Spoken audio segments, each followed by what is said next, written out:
and couldn't quite make it, so our thoughts are out there with Lewis tonight.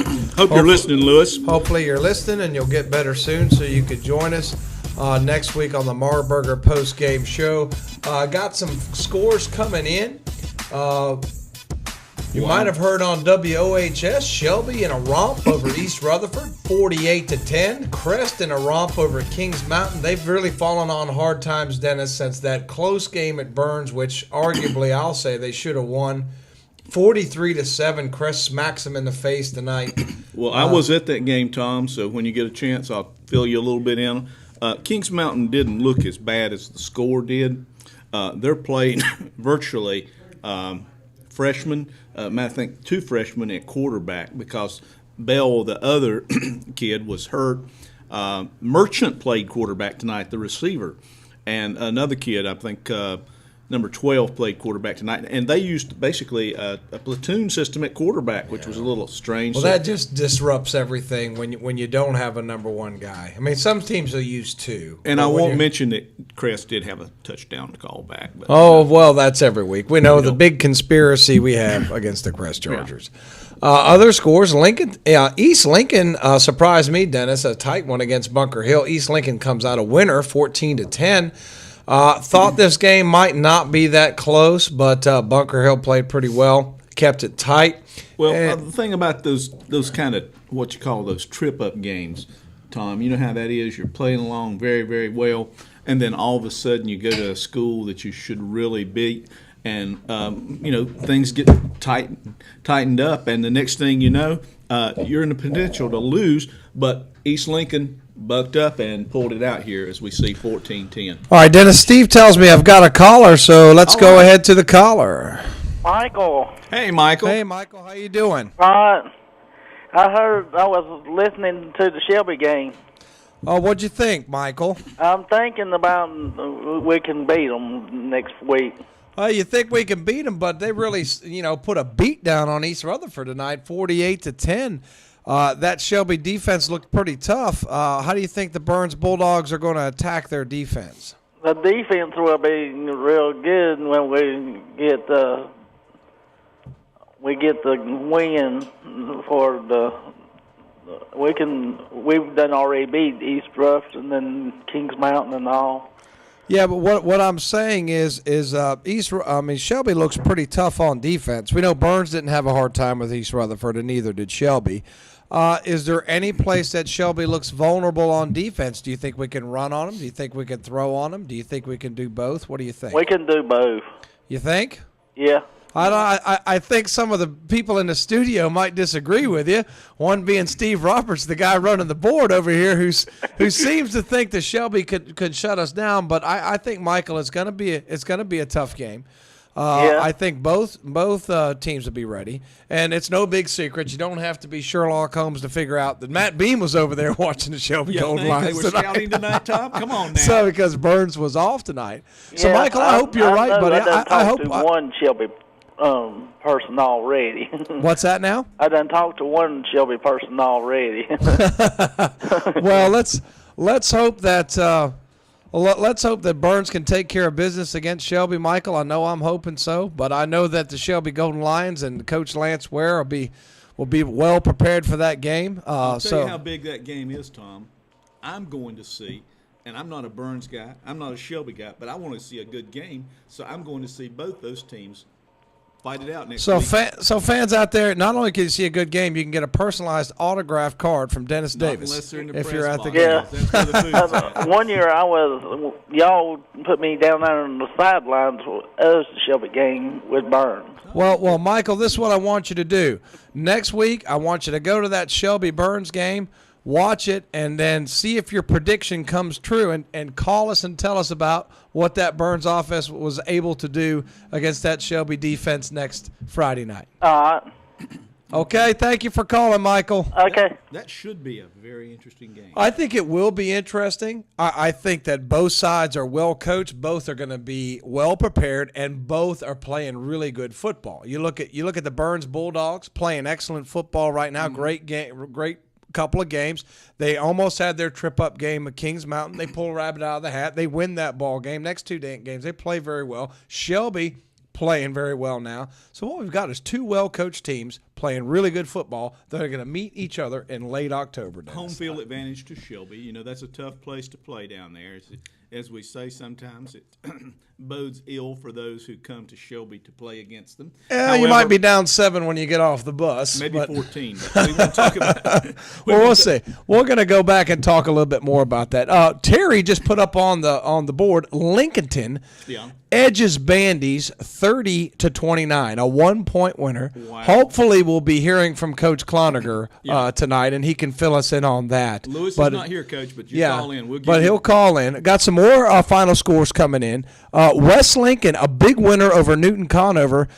Dennis, Newton Conover goes down 48-19. They have 19 points. And they only had 17 players, so they had 2 more points than players. We're telling me we got to pay some bills. So, Steve, let's go to commercial. We'll be right back on the Marburger post-game show.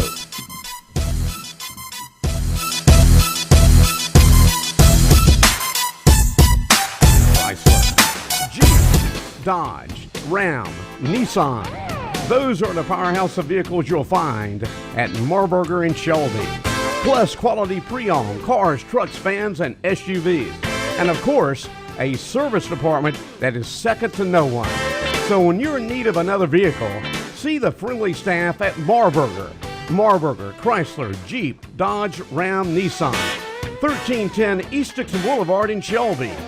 Proud supporters of our local school athletic teams. Your sports leader is Big O Country, 1390 AM WHS in Shelby, 1590 AM WCSL, Cherryville, Gastonia, 1050 AM WLON Lincoln, and online at ktcbroadcasting.com. Hospice of Cleveland County announces the opening of their Hospice Resale Store. The store is now open and features approximately 5,000 square feet of retail space.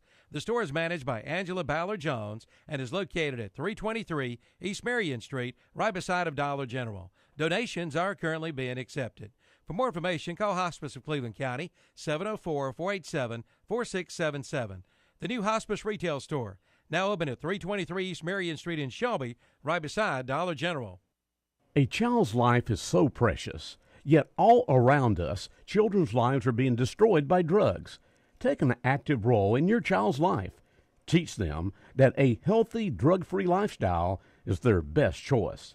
A word from Hooker Bonding of Shelby, our area's quality professionals, a name you can trust and depend on. Hooker Bonding is working today for a brighter tomorrow for our children. All right, guys, ready for 2 weeks in the wild or what? Absolutely. Yeah. All right, then strap on those backpacks. Hey, let me just check this text. Oh, come on, man. Oh, no. What? Not now. What is it? McRib is back. What? We're gonna miss it. This backpack just got really heavy, guys. Everybody back in the car. We are going to McDonald's. Yeah. Good. McRib is back nationwide, but that saucy pork goodness is here for a limited time. What do you think? You guys want to do a golf trip instead, maybe? That's kind of naturey, right? No, very green. The simple joy of big news at participating McDonald's for a limited time. Remember, it wasn't raining when Noah started building the ark. For all of your waterproofing needs, stay high and dry with a call to H&H Pest Control and Waterproofing. H&H Pest Control and Waterproofing does all types of waterproofing, from basements to crawl spaces, from commercial to residential.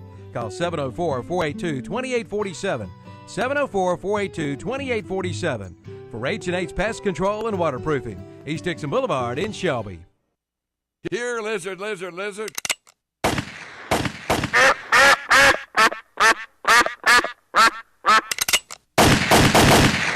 Oh no, it's total mayhem. Hurry, call you're a good neighbor. You can't. They're not even there. Why, they can't even lend a good hand. Oh. Relax. At Pegram Insurance, we've got you covered. Pegram Insurance Agency, 220 West Dixon Boulevard in Shelby, and in the Town and Country Shopping Center in Lincoln. Bundle it up. That's the way to save, and it's true with farm equipment too. That's why West End Sales in Vail has bundled up a 2013 35 horsepower diesel Coyote tractor with a loader and a 4-year warranty, plus a new equipment trailer and a new 6-foot box blade, all for $17,500, or get payments as low as $301 per month with zero money down. See West End for all the details. West End Sales, Highway 18 274 intersection in Vail. Or for more information, go to westendsales.com. Carolina Energies is your heating and air service experts. They service all brands and feature complete installations.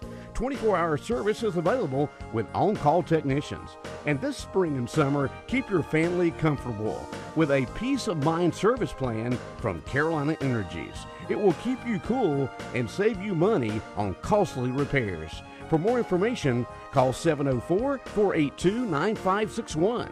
Carolina Energies, 515 North DeKalb Street in Shelby. Parker Farm Service in Kings Mountain has America's top-selling subcompact tractor of the decade, the Kubota BX Series. And now you can save big with this special offer from Kubota and Parker Farm Service. Now you can buy the new Kubota BX Series tractor for zero money down, 0% APR financing for 60 months. But that's not all. You get a $500 customer instant rebate. Find out all the details at Parker Farm Service, 126 Bessie Drive at the Oak Grove, Highway 74 bypass intersection, Kings Mountain.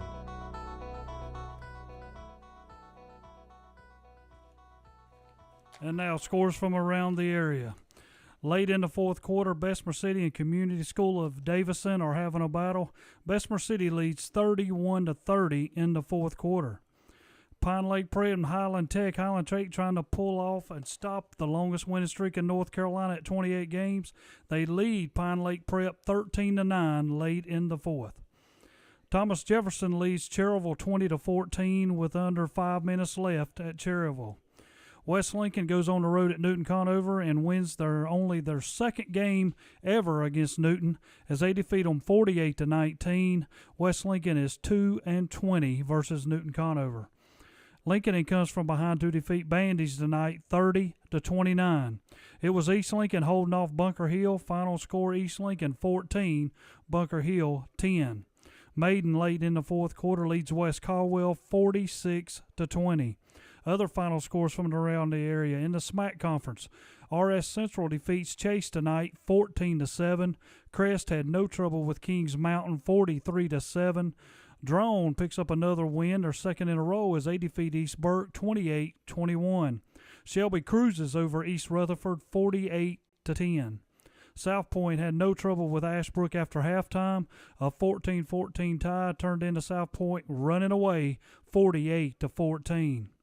Late in the fourth is Forestview leading North Gaston 55-15. Hunter Huss has defeated East Gaston tonight 41-7. West Iredell jumped out 28-0 over Statesville, and that was all she wrote because Statesville scores the next 55 points as they defeat West Iredell 55-28.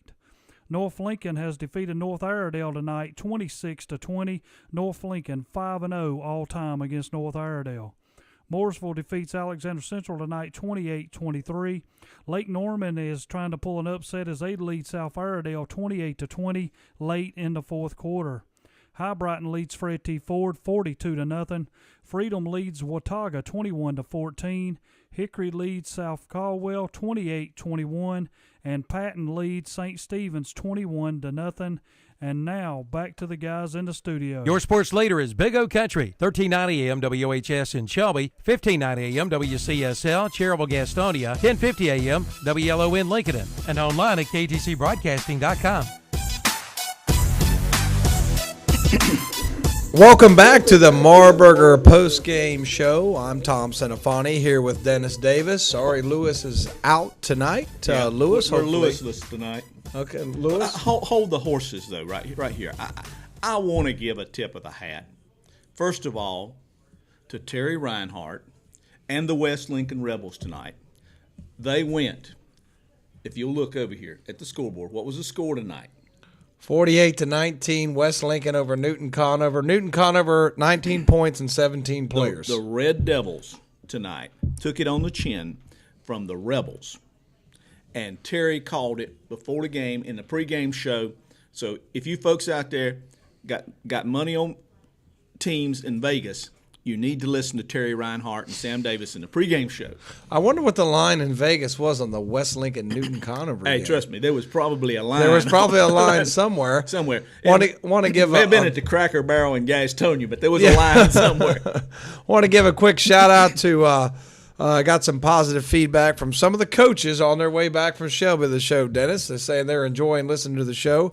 My friend Chris Cogdell out there, who coaches the Big Eaters up front at Burns, offensive lineman. Timeout. They never get any credit, so I'm gonna give them a little shout out. Well, so appreciate you listening. To pick too, and you know, I'm not a Burns guy, Tom, but Ramseur did not make the Shrine Bowl team. Nobody from Cleveland County or Lincoln County, like I told Terry in the pregame show, made it. The only guy in Gaston County that made it, Tyler Bray at running back, and your boy down at Catholic. You know, I guess they had to have a token Catholic guy in there, so they gave it to Elijah Hood. You know. Well, you know, I don't want to get into the politics of that. It just doesn't seem like and it's. there is politics. It just does not seem like it's as merit based as it should be, and I'll leave it at that. But now they do have this situation now. They have a combine, and you have to go to the combine in order to do that. I was also told in the past that some players who thought they should have gotten it based on their statistics and their value to the game didn't participate in the combines, or their coaches did not send in film that they, you know, could evaluate as to how they played that position. For example, we won't call any names, but a certain coach didn't send film on a player that he thought should make the team, but they had no film on the guy doing what the coaches was looking for, the basic fundamental things, because they ran sort of a freelance defense. They just shot the gaps and every man go get the ball kind of thing. Well, I'm not real sure why. I don't think this is a good time for it, going to combines and sending in film. Anyway, the coaches are in the meat of their season. They're worried about a playoff run. I think the system could be better, but sorry, Cleveland County, Lincoln County. But let me say this, as I told Terry and Sam earlier, not this year, but I think next year and the next year, Lincolnton will have somebody in there. East Lincoln will have somebody in there. Crest will have somebody in there. Burns will probably have somebody in there. There's going to be a big surge of talent. And in a couple of years, I think Kings Mountain will have some people in there because they've got some kids playing that are freshmen with no experience. And unfortunately, some of them got a rude introduction tonight. Tom, you're the big brother, and I know how you used to whip up on Danny until he got bigger than you. And so, Danny, if you're out there, call in, and Kathy, you can call in and tell us how it used to be when Tom was the big bully and whipped up on Danny. But when Danny got a little bigger, it turned the tide. And some of these freshmen, Tom, are going to be turning the tide next year and the year after that, and they're going to be taking on the big brother. Well, we'll see what happens in the years down the road. Hopefully that's an accurate prediction, and we see some of these guys locally getting into Shrine Bowls. A lot of talent in Cleveland County, Lincoln County, Gaston County. These guys deserve to get in. Here's a shocker from Gaston County. Whoa. Hey, is this the first? The Highland Tech Rams get a win tonight. Don't get choked up on I got Tommy. choked up I'm not on doing that. no mouth-to-mouth on you, get a Tommy. little You can forget emotional. it. It's a Highland Tech victory, their first touchdowns of the year, and they take down the mighty Pine Lake. Go Highland Tech! The mighty Pine Lake, whatever they are. Hey, I have relatives who attend Highland Tech. Pride. The Pine Lake Pride. Well, Savannah I tell you Lukes, what. this is for you, baby. I tell you what. If you lose to Highland Tech, you don't have a whole lot of pride. Yeah. So they go down 13-9. Congratulations to the Rams. Cheyenne, listen, this is for you, big boy. We have some other scores to report. North Lincoln, a winner in overtime over North Iredell, 26-20. So congratulations to Coach Minnick out there at North Lincoln. Good job on getting a win tonight. What really shocked me was that when Terry told us West Iredell was up 28-0 and then gave up 55 straight. Well, that Mama usually said there'd be days like that. usually does not happen. So West Iredell up big, then goes down. So much for playing the cheerleaders in the first half. Yeah, so much for that. Hunter Huss bounces back from that game that Carry On Moore called the station last week. I don't know if he's listening, but we appreciate that. Hunter Huss, a big winner tonight. Wonder what kind of night he had, but 41-7 over East Gaston. They were playing East Gaston. They probably took the brakes off of that one a little bit. But, hey, that was a controversial call I heard this week and saw on some of the message boards that, hey, did he get in? Did he not get in? And Mr. Gardner over at the Gazette put up some film there. And if you were from, let's say, Hunter Huss, the film proves he got in.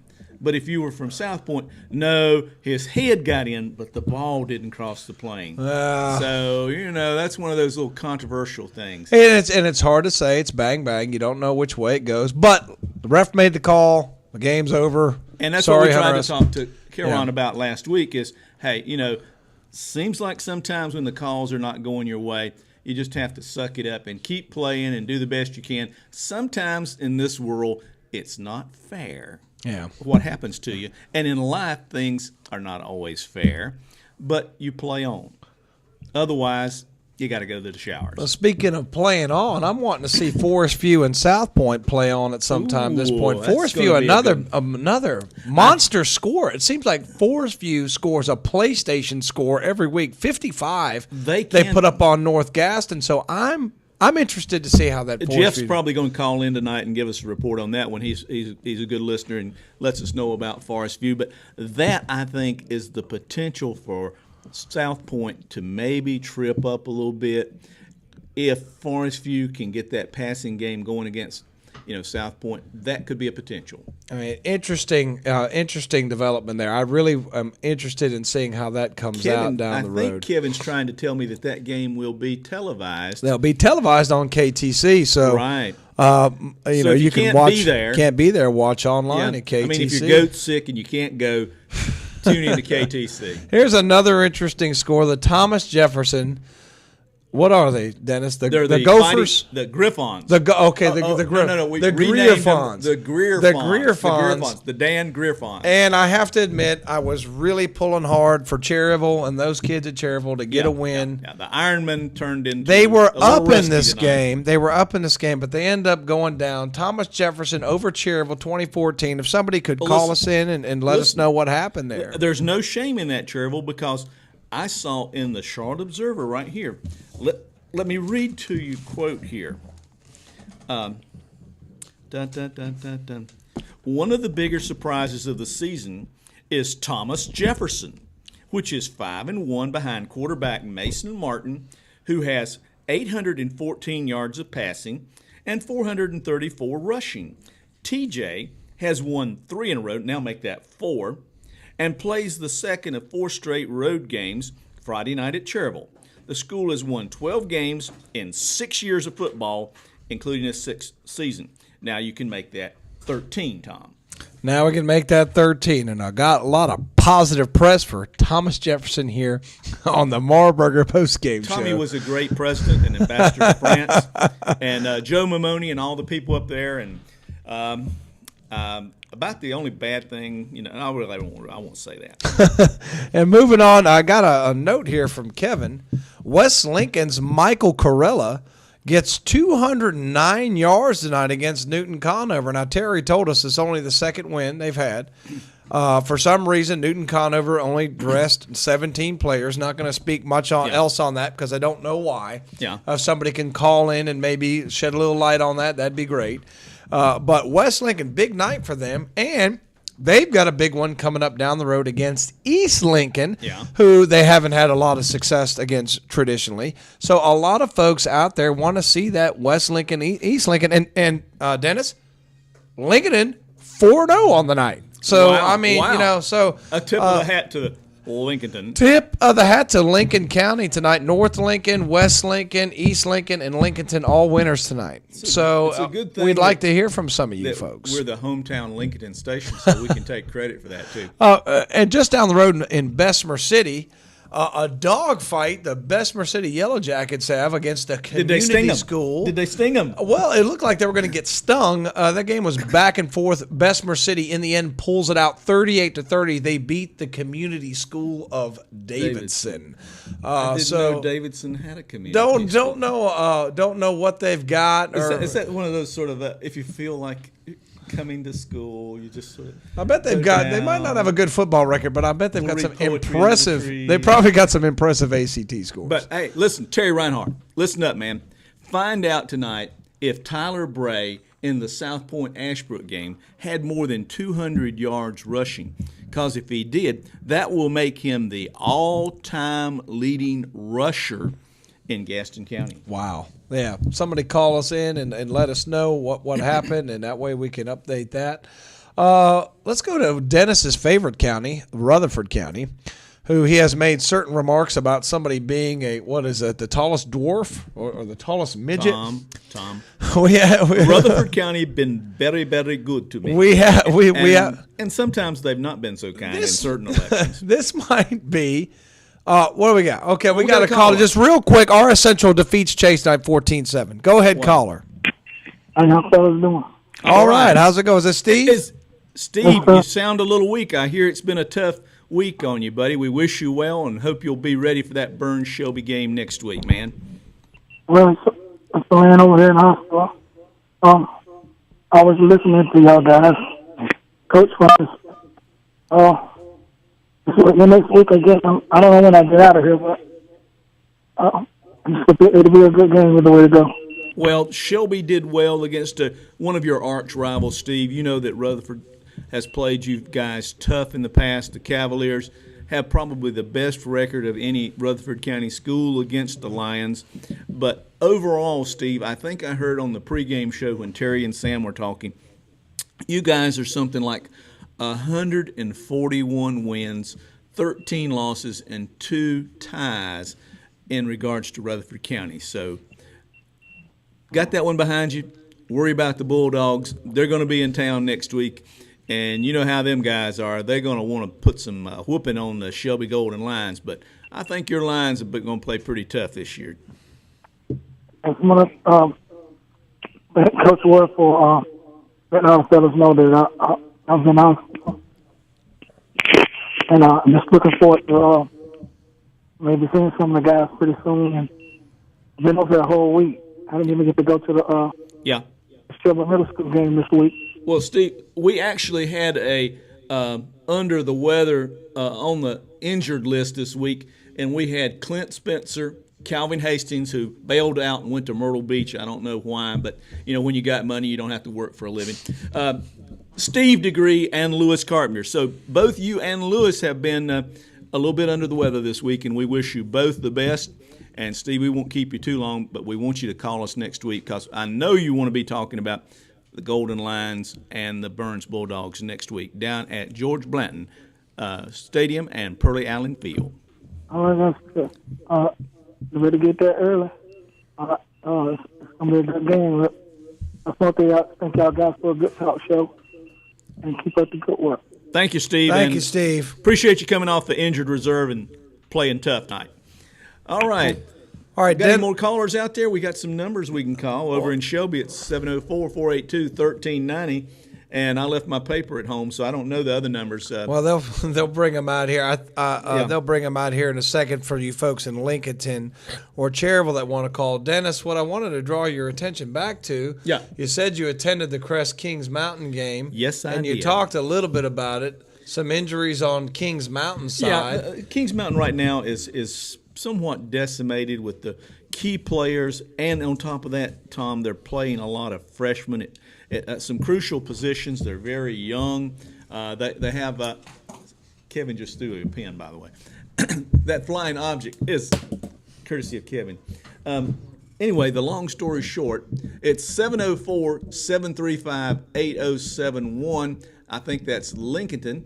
And 704-435-3297 if you're in Cherryville. And as I mentioned, Shelby, 704-482-1390. So call us in, and we'd like to talk to you tonight. Tell us about some of those games. But meanwhile, back at Kings Mountain.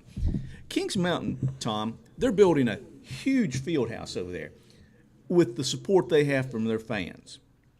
They are a football-crazy town, especially when they're winning. And so I'm going to give a tip of the hat to Kings Mountain. You guys just be patient. You got young, good talent coming along, and you can do well. Now, Joel, call us in and tell us about Kings Mountain. But right now we got another caller. Got a caller. Go ahead, caller. Hello. Who we got, caller?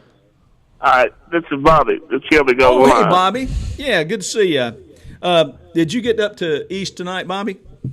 No, I did not. I was too tired. I had just got off from work, and I was kind of really tired tonight. And I just thought I figured Shelby would win the game, and I just decided to just lay back and just listen to it on the radio. Well, you figured good. I hope you can take care of our buddy Steve Degree there. He's had a rough week, Bobby. Maybe he could use your services. But hopefully both of you guys will be there next week and give us a bird's eye view of that Kings Mountain Burns game, because I know you're going to call in and give us the details. But what did you hear tonight? I know you listened to the game, Bobby, about the East Rutherford Cavaliers and the Shelby Golden Lions. Well, it just sounds like the Golden Lions is doing just like they did last week when I saw them at Shelby. They look real good, and they're just executing, and they're moving the football, and everybody's getting involved, and the team is just pulling their heads together and just playing good football and following good instructions from Coach Ware and the crew down there at Shelby. Bobby, it seems like they're playing really good defensive too. I know you talked about them moving the ball well, but this game was 48-0, and it seems like they're playing good total team defense. I don't think East Rutherford had an interception in the first half where they didn't turn the ball over.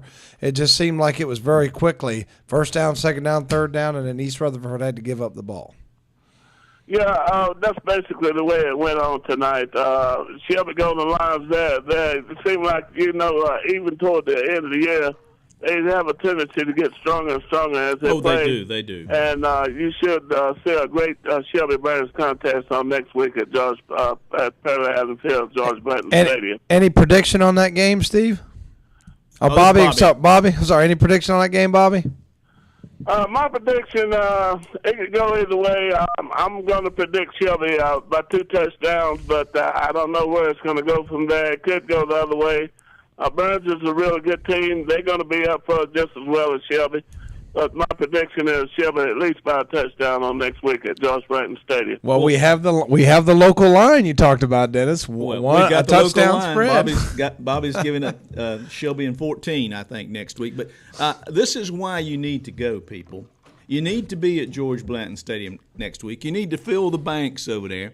You need a big gate because both Burns and Shelby, we split the gates when those games. Yeah. So every year you're not left out every other year. But if you haven't seen a high school football game and you can't go, the second best thing is to tune in KTC.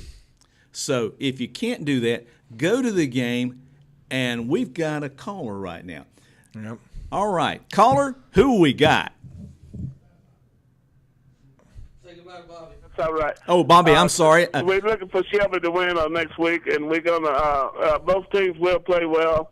And I just hope that Steve Degree will be all right. I'll certainly. Bobby, if nothing else, you take the bus and swing by there and put him on a stretcher in the back and take him to the game. All right. Thank you, Bobby. Thank you, Bobby.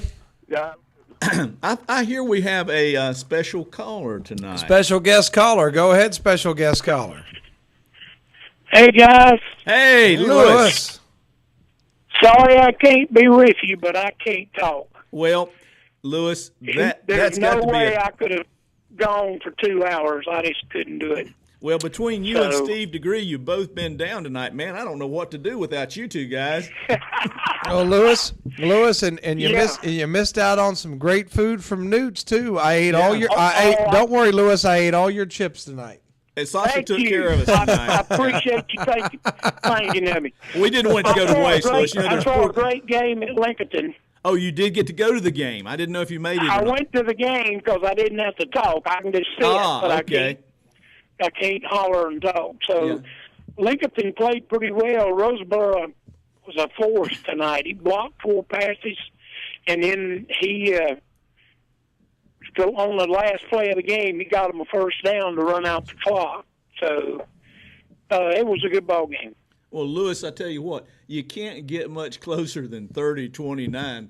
I'm sure Coach Cloninger was maybe sweating a few bullets there because. Listen, let me tell you, everybody was. Yeah, the Wolves. Well, listen, I'm going to have to go here because my voice is leaving me. So you guys be good, and the good Lord willing, and the creek don't rise. I'll be back with you next week.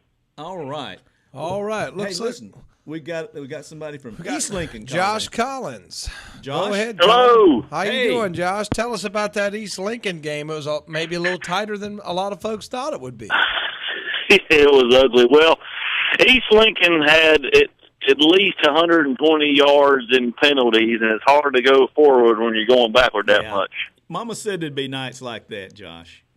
Yeah, it just seemed like as soon as they had a touchdown brought back, a couple of huge games brought back. It seemed like every time I got in the red zone, something would happen, and it was just not what we're used to seeing by the explosive offense of East Lincoln. You guys have got some explosive players like Chaz Surratt and his brother over there, and some other guys. And I know you were announcing tonight. So what did it look like from up where you were at? Sorry, we just got to bring that touchdown back, folks, because we had a penalty.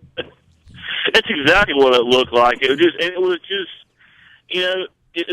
just repeated mental errors. Yeah. That, the only thing I can say is have fun on Monday, boys. You would run sprints. A few wind sprints may be coming. The good news, Josh. Good kids. I've been calling them all week, but sometimes you just have just mental breakdowns like that, and when you do, it just you got to get things back in sync. And it just seemed like the whole night everything was off, and it wasn't all them. Bunker Hill.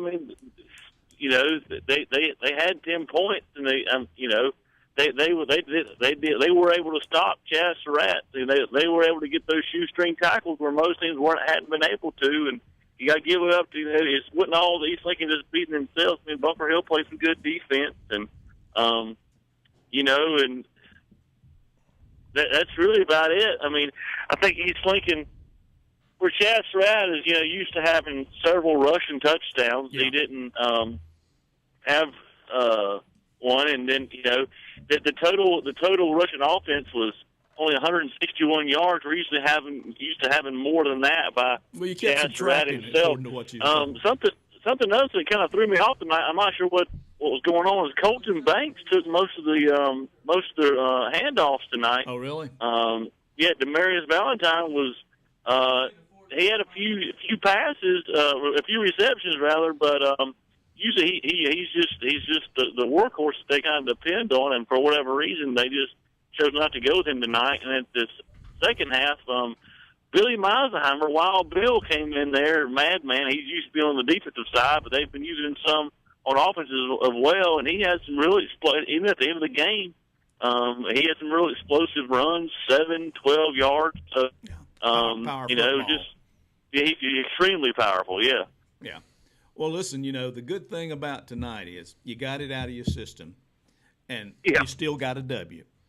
So exactly, anytime you get a win's W, a win. Even if it's ugly, it's still a win. An ugly win's always better than a pretty loss any day of the week. So absolutely. I was looking here down the road at East Lincoln's schedule. I see you've got Newton Conover next week. Be interesting to see if they get some of their guys back. West Caldwell, I think you guys have a good chance of getting a win there.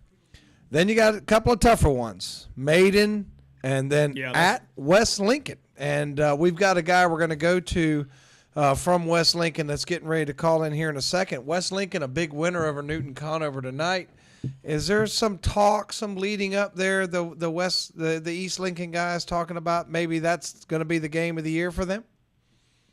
And I haven't heard anything in the press box or on the field. Rather, I think that the loss against Forest, you just kind of woke them up, and I think that they're, that they're trying to play the best football they can. But I think that they're taking it, just one game at a time because, and I think it was good that they took that loss a few weeks back. But I think it's kind of making them take one game at a time and not worry about too much about the games that are far off. Yeah, let me tell you what, they lost to a very good Forest View Jaguars team. Yeah, let's just shuck it on down to the corn. In this conference, the number 2 team will have one loss. Now, is that going to be East Lincoln or is that going to be Maiden? We'll stay tuned, folks.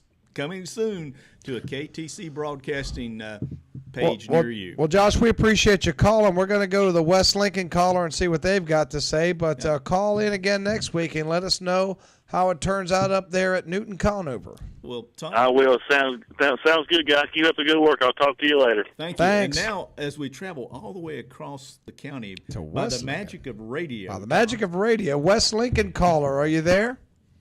Congratulations to the West Lincoln Rebels. All right. All right. Who do we got?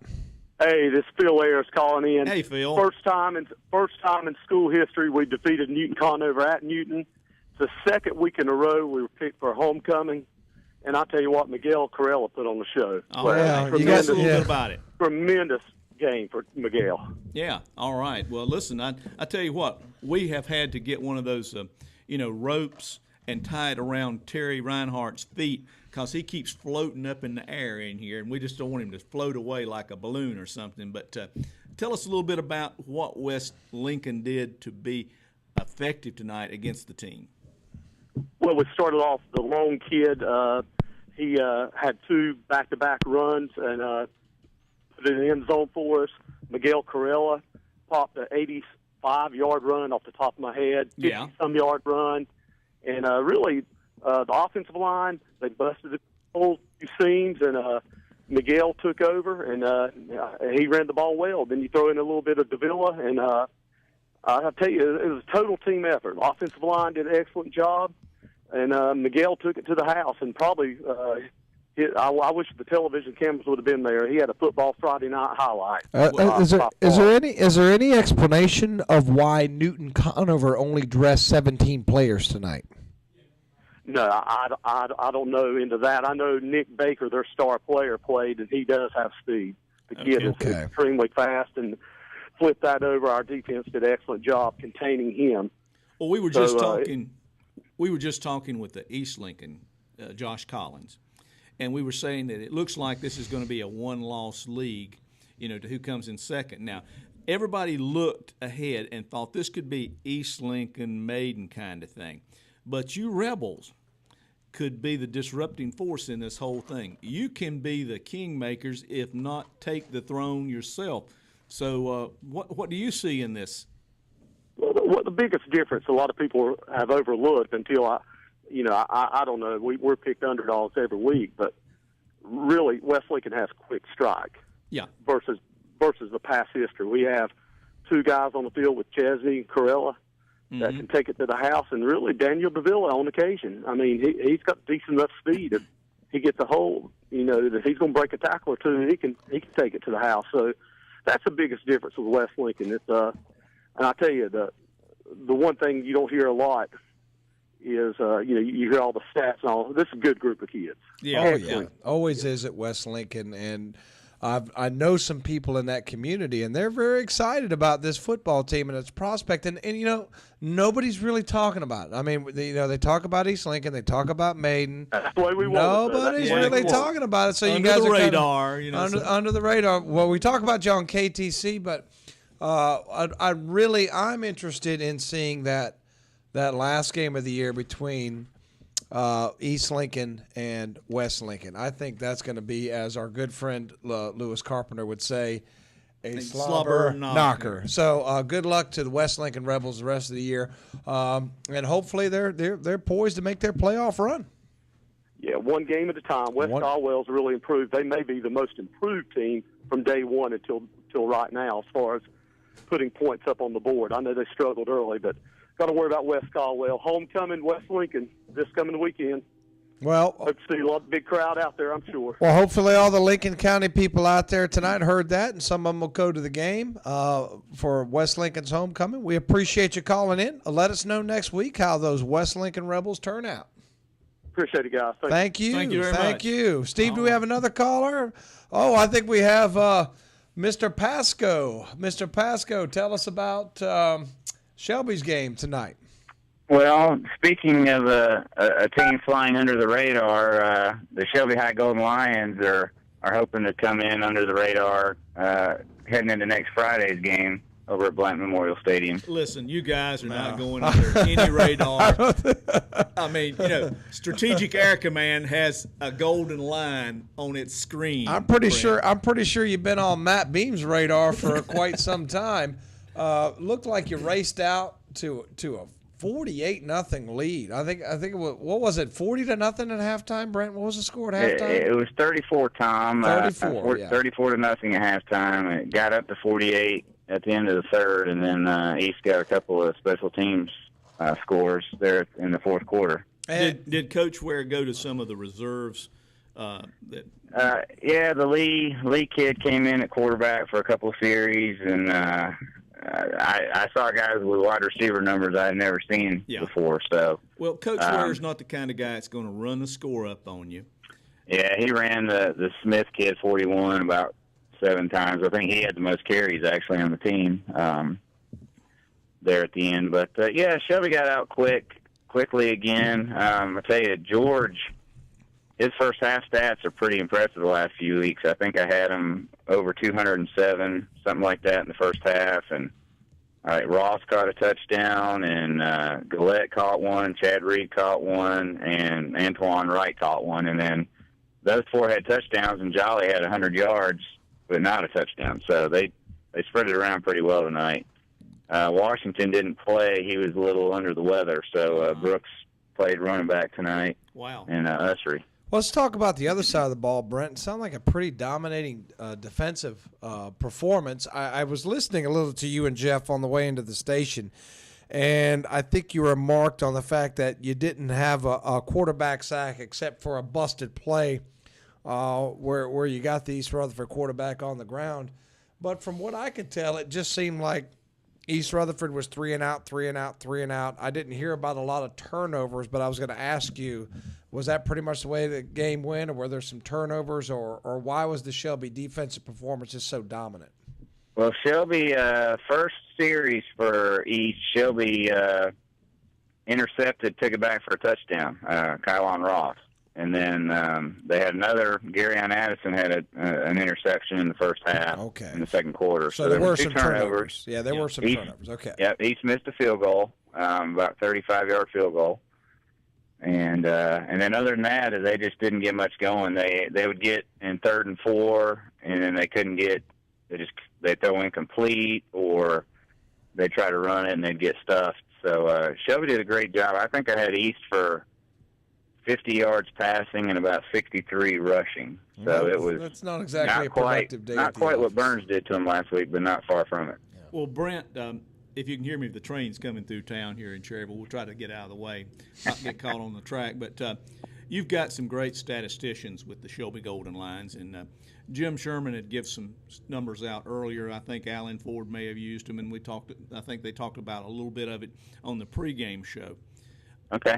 Going to this game, you guys had like 69 possessions, and you had scored on 37 of them.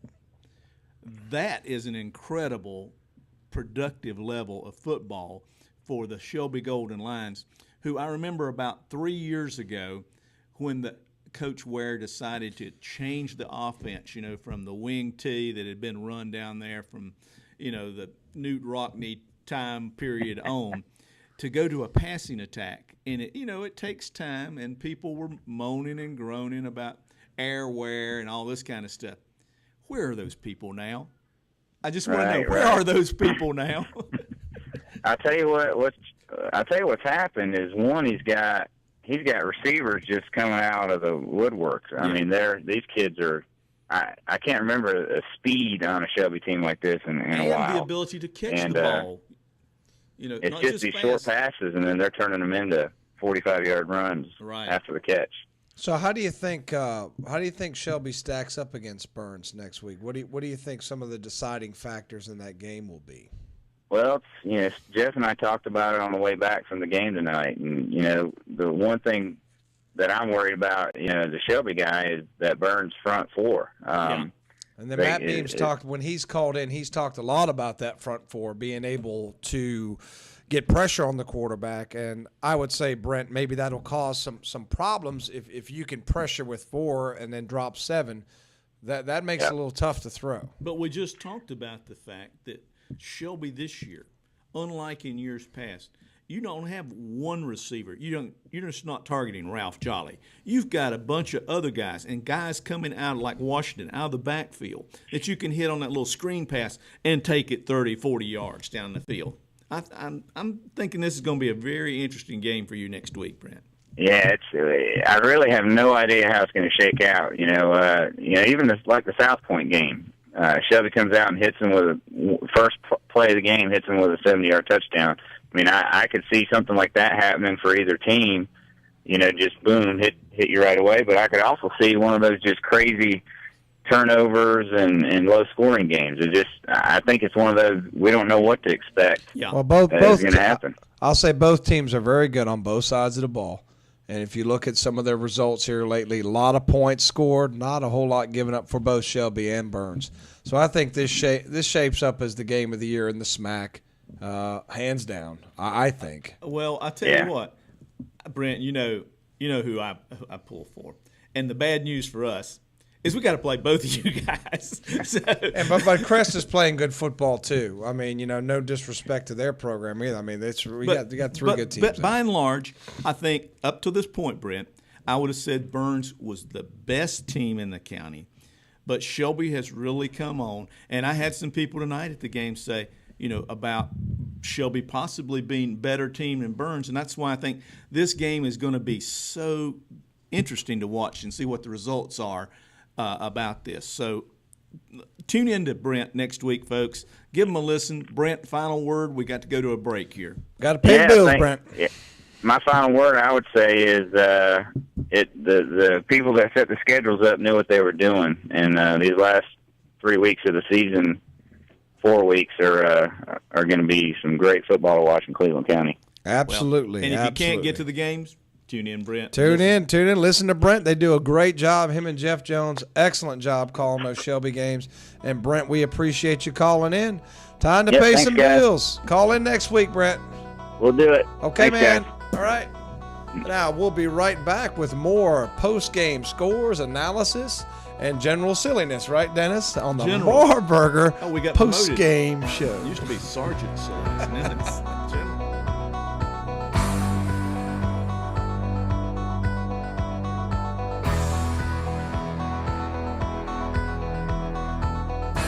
Chrysler, Jeep, Dodge, Ram, Nissan. Those are the powerhouse of vehicles you'll find at Marburger in Shelby. Plus quality pre-owned cars, trucks, vans, and SUVs. And of course, a service department that is second to no one. So when you're in need of another vehicle, see the friendly staff at Marburger. Marburger, Chrysler, Jeep, Dodge, Ram, Nissan. 1310 East Dixon Boulevard in Shelby. Proud supporters of our local school athletic teams. Enloe Mortuary is in its 90th year providing sympathetic, efficient services to the families of the Shelby area. Enloe's is committed to these families to make sure their arrangements are handled in the most professional, caring way. The folks at Enloe's believe the quality of their service, personal touch, and the little things they do add up to the family's satisfaction. Enloe's staff is available anytime to assist you in any way they can. Enloe Mortuary, 231 North Lafayette Street in Shelby. Experience, quality, and guaranteed service. That's what you get from Shelby Transmission Specialists. They do straight drives and automatic transmissions. They can repair and rebuild transmissions and sell parts as well. So if you're having trouble with your transmission, see the experts, Hal Hambrick, Lyle Reynolds, and Jimmy Stepp at Shelby Transmission Specialist, 734 Nally Drive, just off Highway 226 North, Shelby. Call 704-482-8756. Former club members Denzel Washington and Jennifer Lopez for the Boys and Girls Clubs. Every child follows a path in life. For many, that path will lead them to a door that gives them a place to grow, to learn, to belong, a place to forge their future. You can change a child's future. Support your local Boys and Girls Clubs. Great futures start here. You can open doors for children to have great futures at the Boys and Girls Club of Cleveland County. Visit us at 412 West Sumter Street or at greatfutures.org. Thomas & Howard Cash and Carry in Shelby has new owners, and so a name change. The H.T. Hackney Shelby Discount Center is your wholesale warehouse with no membership dues. You'll find great savings while buying in bulk for events such as church socials, reunions, and family gatherings. Cookout needs such as charcoal, hot dogs, hamburgers, whiting, and flounder. Plus, you'll find low prices on tobacco products. Thomas & Howard is now the Shelby Discount Center, 1620 South DeKalb Street in Shelby, next to Ken and Mary's. And now, scores from around the area. In the Southern Piedmont 1A Conference tonight, it was Bessemer City picking up a big win over Community School of Davison, 38-30. Highland Tech stops a 28-game losing streak as they defeat Pine Lake Prep 13-9. Congratulations, Highland Tech. Cherryville played Thomas Jefferson tonight. It was homecoming at Cherryville. Madison Ford named homecoming queen, but Thomas Jefferson comes out on top 20-14. In the Southern District 7 2A Conference, it was West Lincoln making a trip over to Newton Conover. West Lincoln picks up only their second win ever against Newton, 48-19. West Lincoln goes to 6-1, 2-1 in the conference. Lincoln had homecoming tonight, and it was Courtney Wright being homecoming queen, and Lincoln pulls off the victory tonight, 30-29 over Bandy's. It was East Lincoln defeating Bunker Hill tonight, 14-10. It was Maiden over West Caldwell, 46-26. Maiden's 45th season out of 61 with at least 7 wins. The South Mountain Conference, it was RS Central defeating Chase tonight, 14-7. Crest goes to 6-1, 4-0 in the conference with a 43-7 win over Kings Mountain. Drone defeats East Burke 28-21. Shelby defeats East Rutherford 48-10. The amazing thing, Shelby is 142-13-2 against Rutherford County teams. In the Big South 2A, 3A, it was South Point going to 8-0, 3-0 in the conference with a 48-14 win over Ashbrook. It was Forest View keeping pace as they defeat North Gaston 55-22. Homecoming queen at North Gaston, Lauren Edison. At East Gaston, it was Hunter Huss rolling up to victory 41-7 over East Gaston. In the North Piedmont 3A, 4A, it was West Iredell jumping out 28-0, but then Statesville scores 55 unanswered points. Statesville 55, West Iredell 28. It was North Lincoln going to 5-0 all-time against North Iredell, 26-20 in overtime. It was Mooresville defeating Alexander Central 28-23. Coach Hal Capps picks up win number 198 in his career. And a big upset down at South Iredell. Lake Norman comes in and defeats the 2AA champions 42-41 Lake Norman. In the Southwestern 3A, 4A, it was High Brighton defeating Fred T. Ford 49-7. It was Watauga it was Freedom over Watauga 41-34 in overtime. It was South Caldwell defeating Hickory 37-35. Patton defeated St. Stephen's 28-0. And now back to the guys in the studio.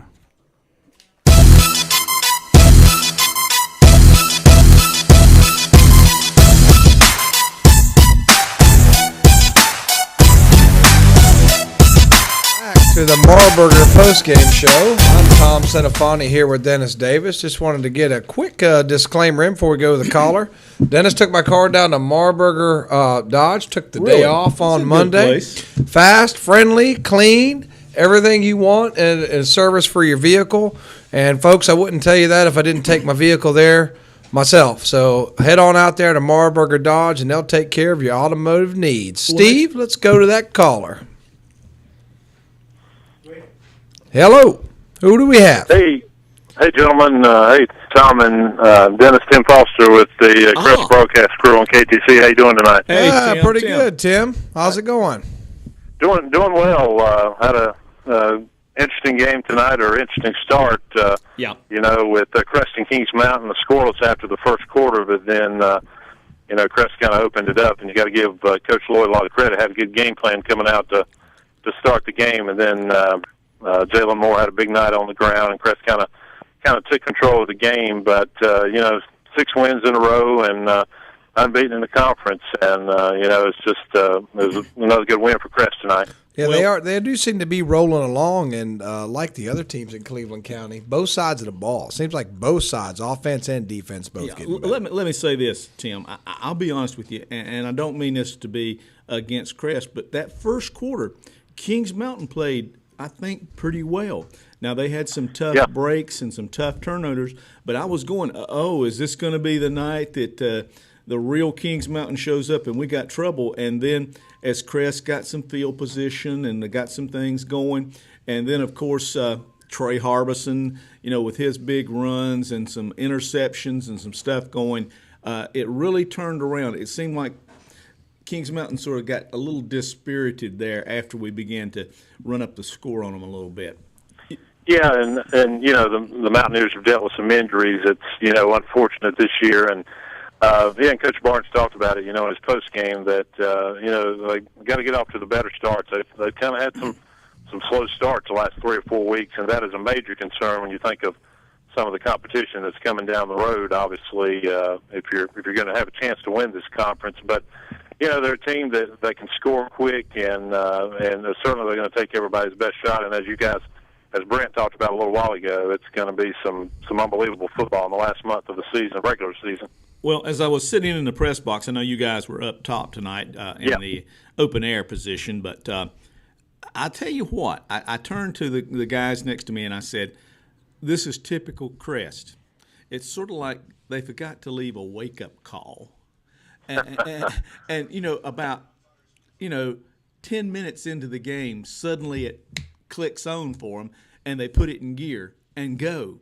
I noticed that against the Chase. Chase methodically came down the field and scored. Kings Mountain was moving methodically down the field. They had 4 first downs in that possession before they turned it over. And then Crest, after a little while, Tim, just sort of like, hey, wait a minute, this is a football game. We need to put it in gear. Yeah. And then it really starts getting good for the Chargers. And then sort of in the second half, after they've sort of put it out of reach, then they sort of throttle back and see some of the kids maybe that doesn't get as much playing time and everything, because Coach Barnes is not going to run up the score on you.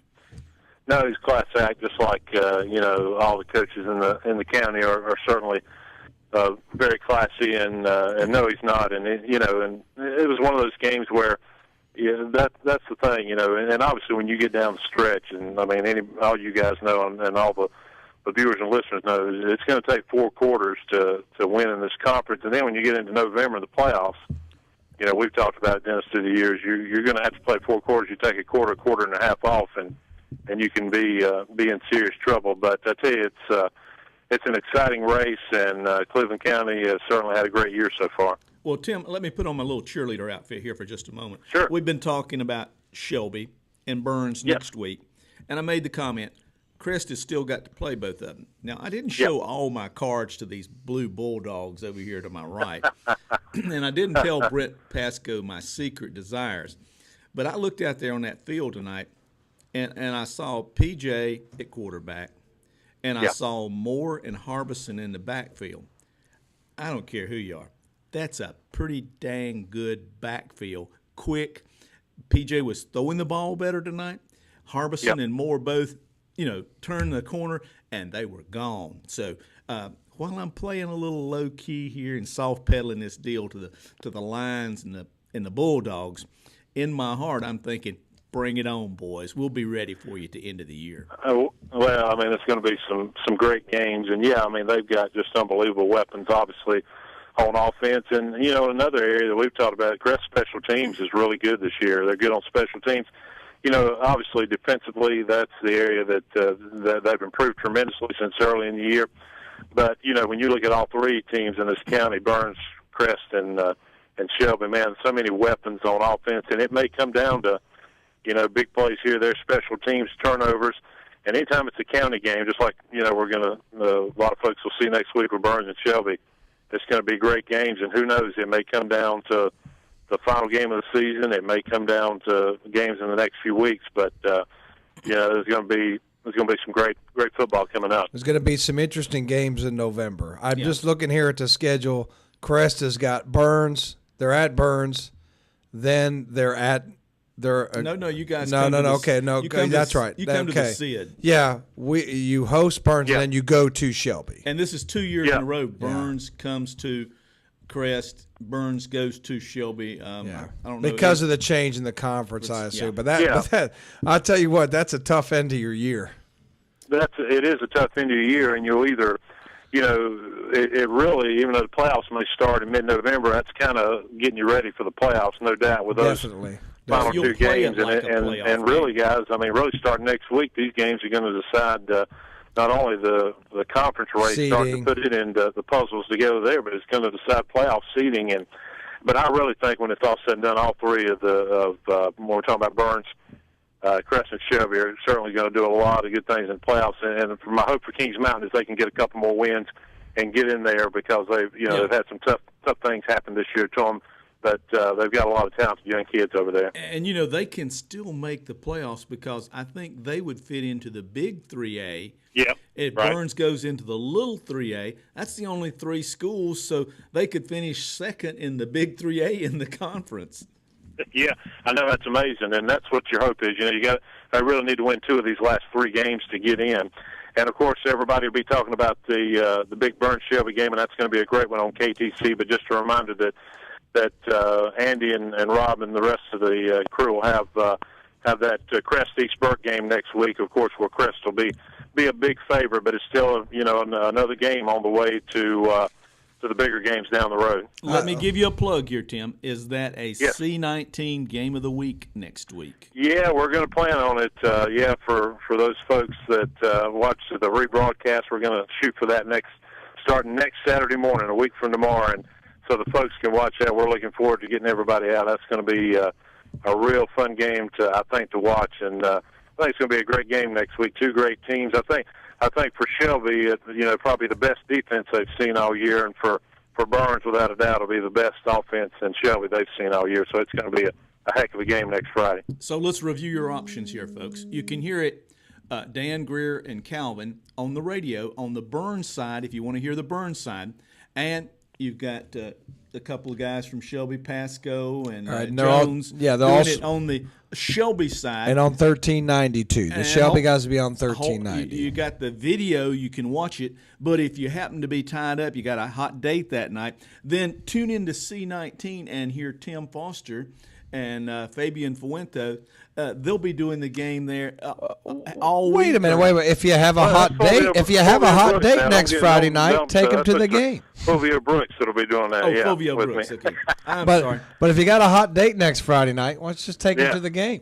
That's what you need to do. Take them to the game. If Dennis may have a hot date next week. Yeah.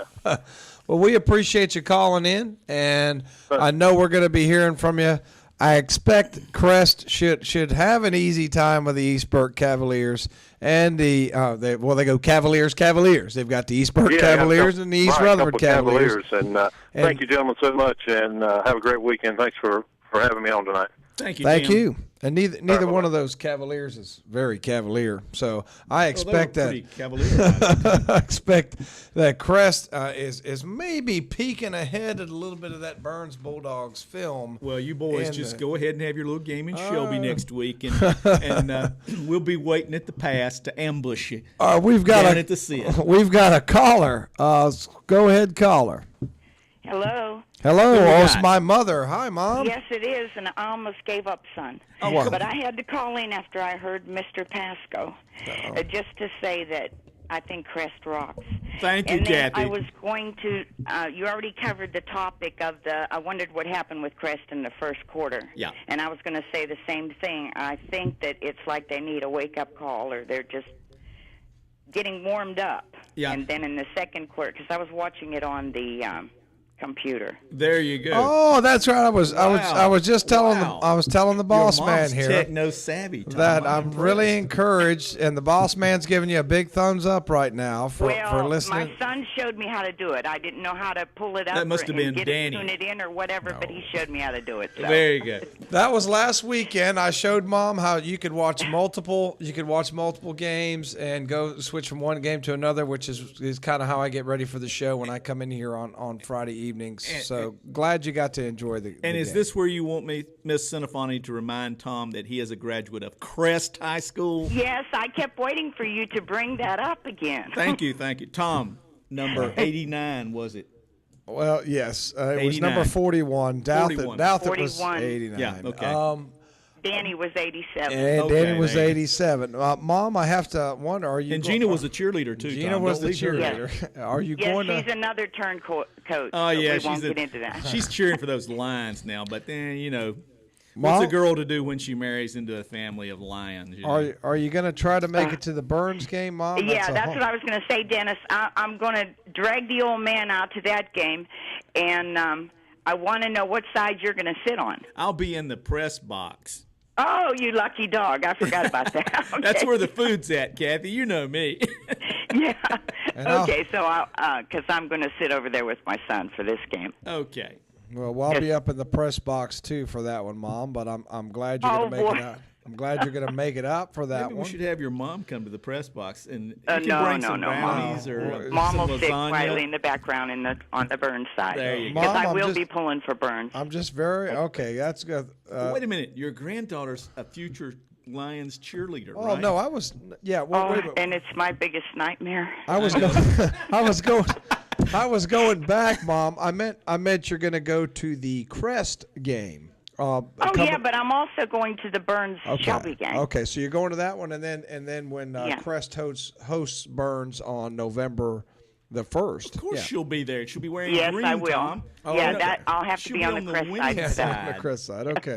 well, Mom, I know that you stayed up late. That's tonight Yes, to and call I in. thought Pasco would never get off the air. I hope he's still listening.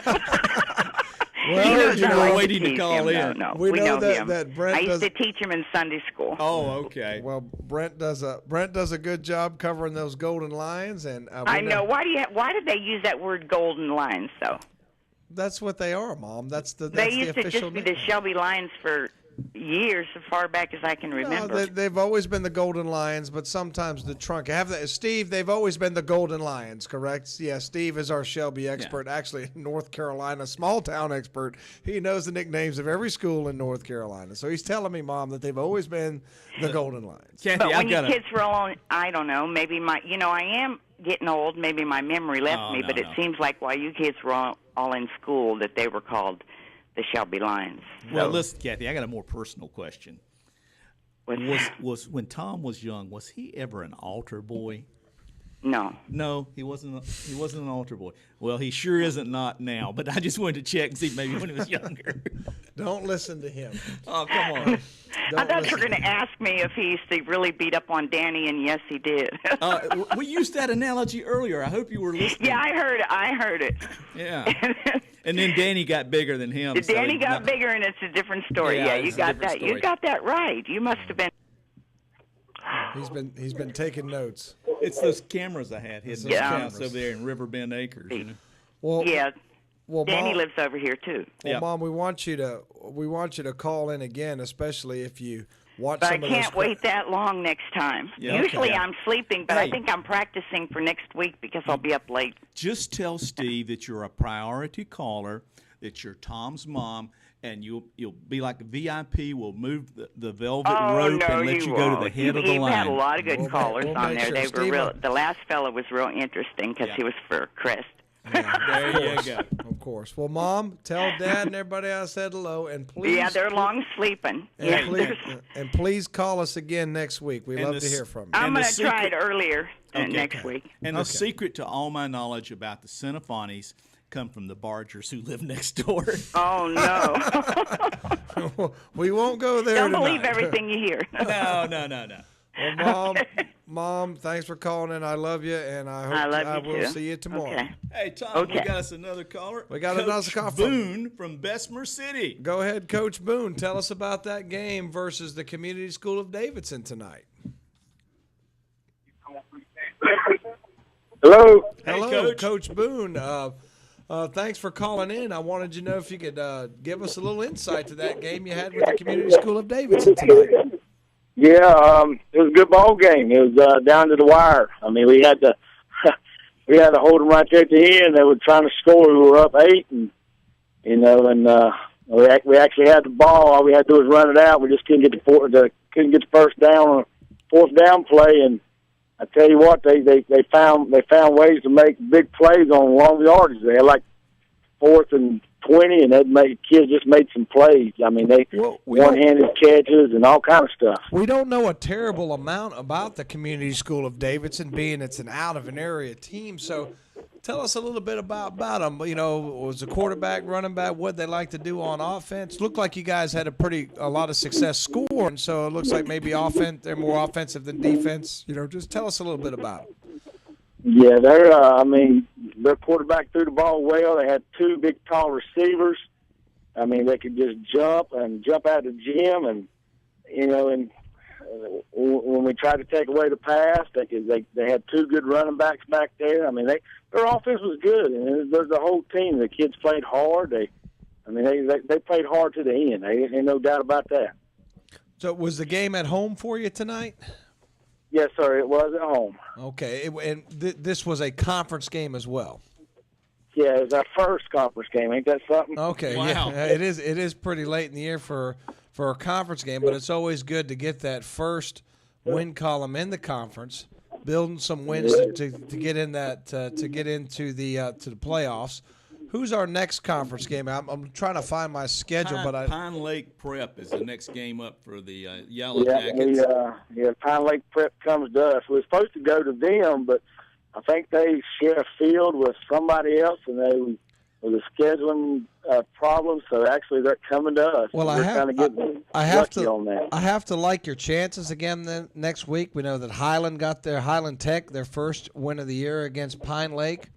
So I think if you do a good job preparing this week, I like your chances of being 2-0, and it looks like you've got a good chance in this conference. Let me ask you real quick. Thomas Jefferson is in this conference as well, right? Yes, sir. Okay, so you're going to face them. They were a winner over Cherryville tonight, so it looks like down the road. I think that you guys match up well with a lot of these teams in your conference. What are your thoughts on that? We do. I mean, it's the same number of kids. You're looking at, 35 to 40 kids on the team. Only Cherryville's the only team that has a JV. I mean, and the kids are about the same size. So I think this conference could be anybody can beat anybody. I mean, shout out to Coach Jordan and Highland Tech for what they did tonight, and it's all who's going to show up. I thought it was going to come down to who had the ball last tonight, but I think they stepped up and made some plays. That always makes for an exciting football game, though, and glad you got off to a good just put a W in the column over there and move on to Pine Lake and move on. Week. And I think the schedule lines up well for you. You have a very good chance of winning this conference, and I just want to wish you good luck for the rest of the year. Well, thank you so much, and I hope I heard Lewis was sick, so. Can you believe he has laryngitis? And for Lewis, that's a major crippling. That is. So he'll be back next week. He's not too bad, and if he's talked you into calling, we really appreciate that. We'd like to hear from you more often. So anytime you have a chance, give us a call and tell us how those Yellow Jackets are doing. Will do. Thank you, sir. Thank you, Coach. All right, Tommy. We got another caller. Steve, put him on. Mm-hmm. Hey, guys. How you doing? Great. Hey, who we got? Hey, this is Keith. Oh, hey, Keith. Did you see a game tonight, or did you listen to it on the radio, or what did you do? Nah, this is my bye week. Oh, okay. All right. So the Bulldogs had a little rest and relaxation night in preparation for the Lions next week. Well, they didn't rest and relax. They practiced today. They practiced today. Coach Beam had them practicing on a Friday. Coach Beam made his JV practice yesterday and the varsity practice tonight. So Keith, I'll tell you, there are no days off in October for the Burns Bulldogs. But Keith, we've heard from some Shelby folks and we've heard from some Crest folks. I'm looking here at the schedule. Coach Beam was talking about how it's tough. We got Shelby, then a bit of a breather against Drone, but you got to show up and play every week. And then at the Crest Chargers, so 2 tough games, both on the road. How do you think we're going to fare against those tough conference opponents? Well, to be honest, I like our chances because when we're at home, we're a little bit, 4 minutes we need to play. So, so you think we'll be looser? You're saying we'll be looser on the road? Okay. Yeah, okay. That's interesting. Shelby, I don't know if you listened or took a look at that game. Looked pretty impressive to me. I mean, up 48 to nothing on East Rutherford. I know East Rutherford struggled against the big boys in the conference, but are you as impressed as I am with Shelby, or do you think they were going to be vulnerable to us on one side of the ball or the other? What are your thoughts on that big game next week? Shelby, when they went to the spread, everybody had something to say. Yeah. But everybody forget them Bulldogs been doing it for a long time. They have, even when Mike Goss was the offensive coordinator under the old regime. Mike liked to throw it around everywhere. So we've done this for a long time at Burns. Someone else made that comment. Brent Pasco, when he called in, made the comment that Burns' front four pretty good. So, but Dennis makes a good point too about Crest and Shelby, that even if you pressure with four, look, both those teams have lots of wide receivers. So do you think that the Burns secondary matches up well against, first the Shelby Golden Lions and then the wide receiver core of the Crest Chargers? I think our secondary is more experienced, more battle tested. Yeah. As of up front, I don't know, them Bulldogs pretty nasty. Yeah. I'm going to make a prediction. If Shelby scores on you guys, it will not be by running the ball up the middle. It will be either the little option pass, it will be the screen pass, or it will be, the bomb, the run after the catch kind of thing. But same thing, turning it around from you guys. I don't know if you guys have got enough defensive backs to put some real hits on those Shelby receivers and make them not want to catch that ball coming across the middle and going deep on you. Well, I think old Duke will be up for the challenge, DeMonte Hall. Yep. But the next thing you got to throw it. Yeah. And I think Big Bam Bam hungry. Yeah. Okay. Well, let him eat. Let him eat. Well, we're going to eat. Yeah. We coming. All right. Well, it's good. It's going to be very interesting. Might come down to special teams or turnovers. I think really, objectively, you got two pretty evenly matched teams. One other thing I want to mention before you go, Brent Pasco and some others have commented on the speed of Shelby, that this is one of the fastest Shelby teams. Now, we know every year Shelby has got good athletes, but do you think Burns is going to match up as far as team speed is concerned? Well, as history repeats itself and everything else, last I looked. Just remember, whoever wins next week, 3 times. Whoever wins next week, you still got to come to the SID. Yeah, and Dennis. Speaking of SID, I'm an 87 graduate of Crest High School. Oh man, you another Tom Cinefani. That's right, another turncoat. Done got blue blood in you instead of that green blood. Come on, man. There you go, pay your mortgage. There you go. Yeah. Well, Keith, as of Crest, we have a lot of unfinished business. Well, I actually live in the Burns district now. They moved the lines, and fortunately, I don't have any kids school age. But he would happily send them to Burns. Yeah, no, because we have that exemption where the faculty members can bring their kids. Unlike Crest, you will get a good social studies education at Burns, right, Dennis? Well, now that I'm retired, you might. But just remember. Ronnie and I taught a lot of you guys, Todd Peeler, Robbie Brown, Derek Green, and it just goes on and on. We're like an apple, our seeds are just all over the place. The rich. It's getting a little deep in here, Keith. But Keith, I appreciate you calling in, and next week definitely want to hear from you. With some analysis on that big game in the SMAC where Shelby. Like I said in closing, last I checked, that's in this Chase game. We still 3 times. Still 3 back-to-back smack champs. So you're I'm ready right. for that shirt that say 4 times. Well, That's right. Just let me mention, Keith, your alma mater has not been in the conference in many moons. I know they've been in Mary St. Francis of the Blinds here for a while. Oh, come on now. All right. So, big games coming up. Keith, call us back. Let us know what you think. We always appreciate hearing from you. Okay. Thank y'all. All right. I Thank swear, you. There's nothing worse than a press guy that's turned into a bulldog. Come on, Tommy. Come on, man. Let me tell you something. Andre, in the house. Come on over here, buddy. Come on, Andre. Doesn't matter where you are in Cleveland County, Come though. on, Andre. There's going to be good Pull up a mic football here, buddy. somewhere. Pull up a mic. Andre, who'd you see tonight? Grab a chair out of that room right there. Andre will be with us, folks. He's staging. Hey, Kevin's not here. Can't even get the man a chair. Steal Kevin's chair over there. Oh, here he comes back. Yeah, we'll let you have the Lewis Carpenter Deluxe chair tonight.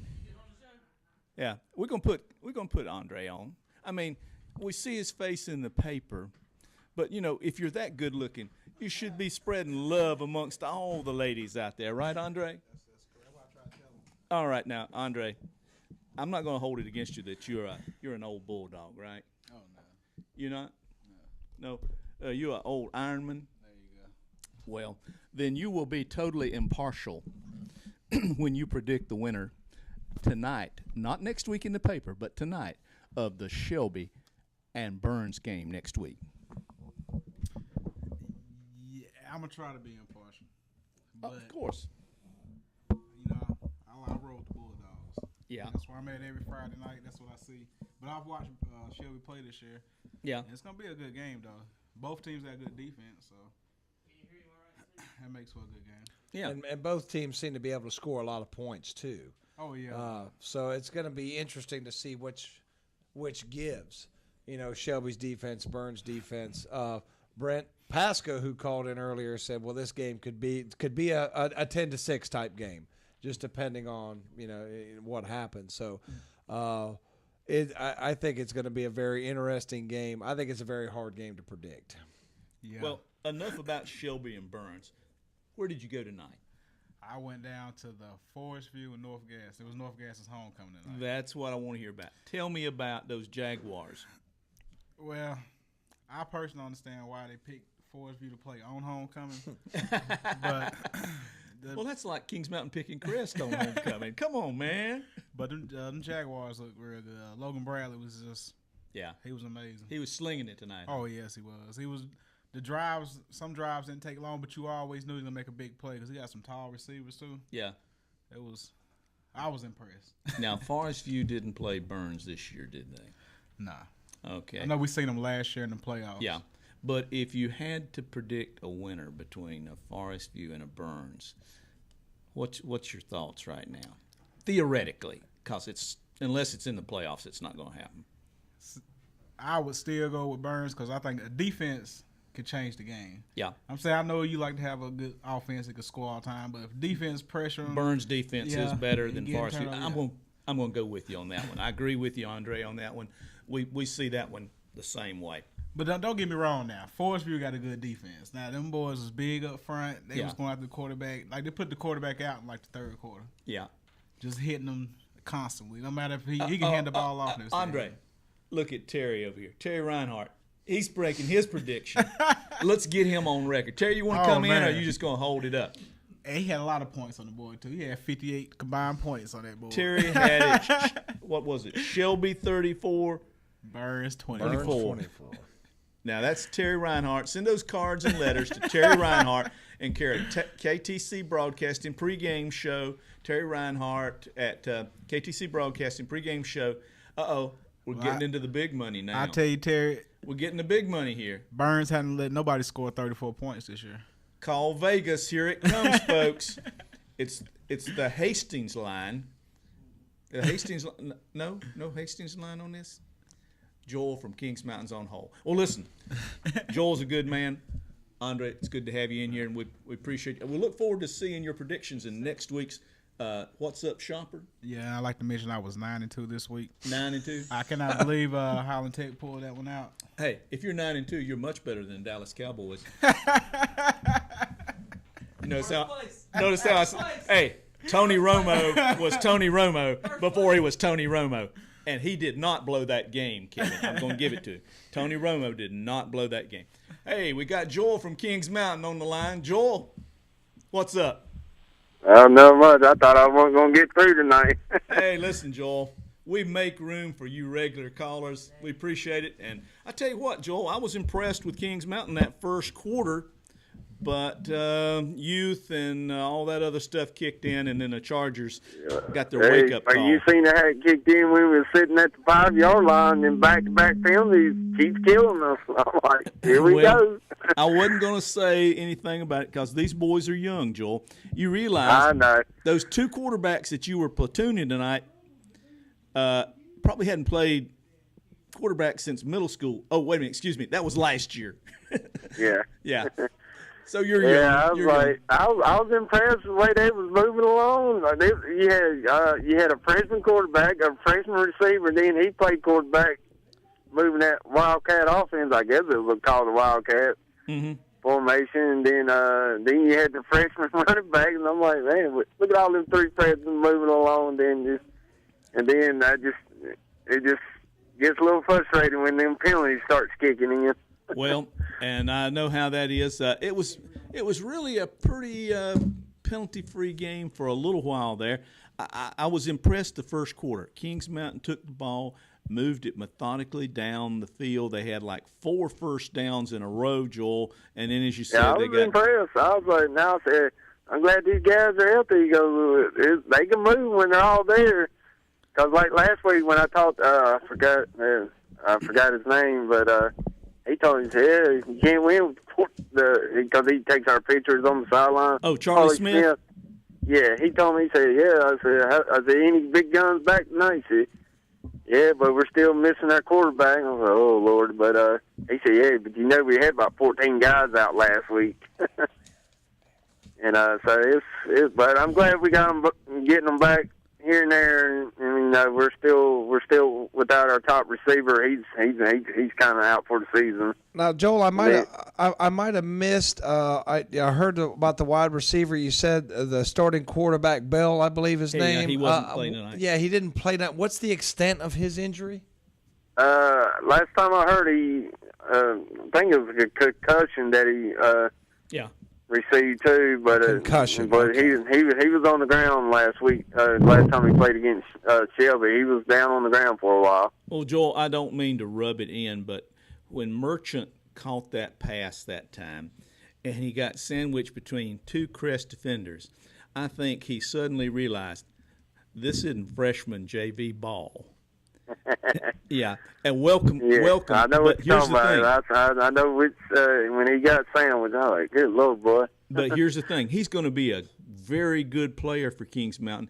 And the thing is, he's got 3 more years of eligibility, along with some of these other guys. So, Joel, there may be it's darkest before dawn, but there's a bright horizon, I think, for Kings Mountain football.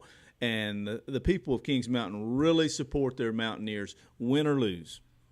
Yeah, well, that's why I've been enjoying it over the years because, when we start, even though the same crowd, even though the one that gets up leaves early, and then you see the same crowd just sitting in their same spot at every home game, and then everybody said, let the champagne kick in or something.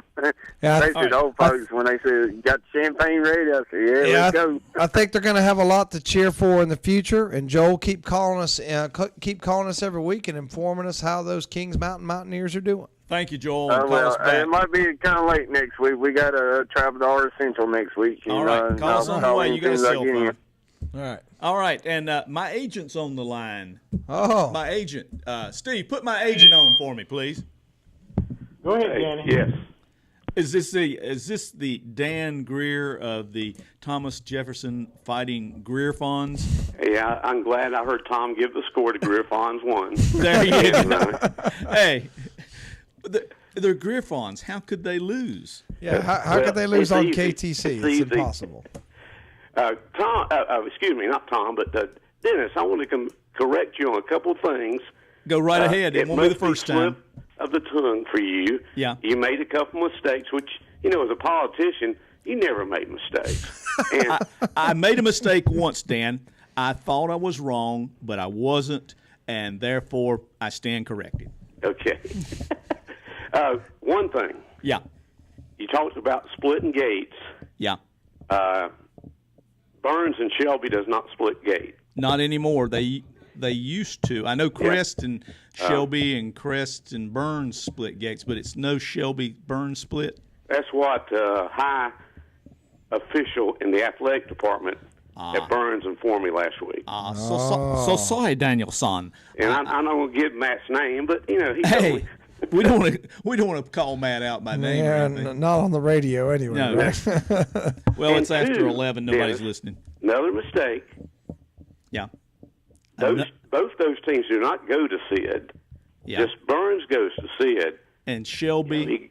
And Crest goes to Blanton. Spoken like a true former Golden Line, Dan. I know that technically you are correct, Dan-san, and I apologize to all the Golden Lines for making them drive all the way over to hop, skip, and jump. West Shelby for that game. I wouldn't want them to be late for the kickoff, so do not come to the Sid. Go instead to the George. Well, wait a minute. What did you do tonight, Dan? You didn't have a Burns game to call, so what Well, I did you got do? to listen to a little bit of Brent and Jeff. Yeah. And I listened a little bit of Andy and Tim and Robbie. Wow. So you hopped around on the computer, huh? Yeah. Yes, I did.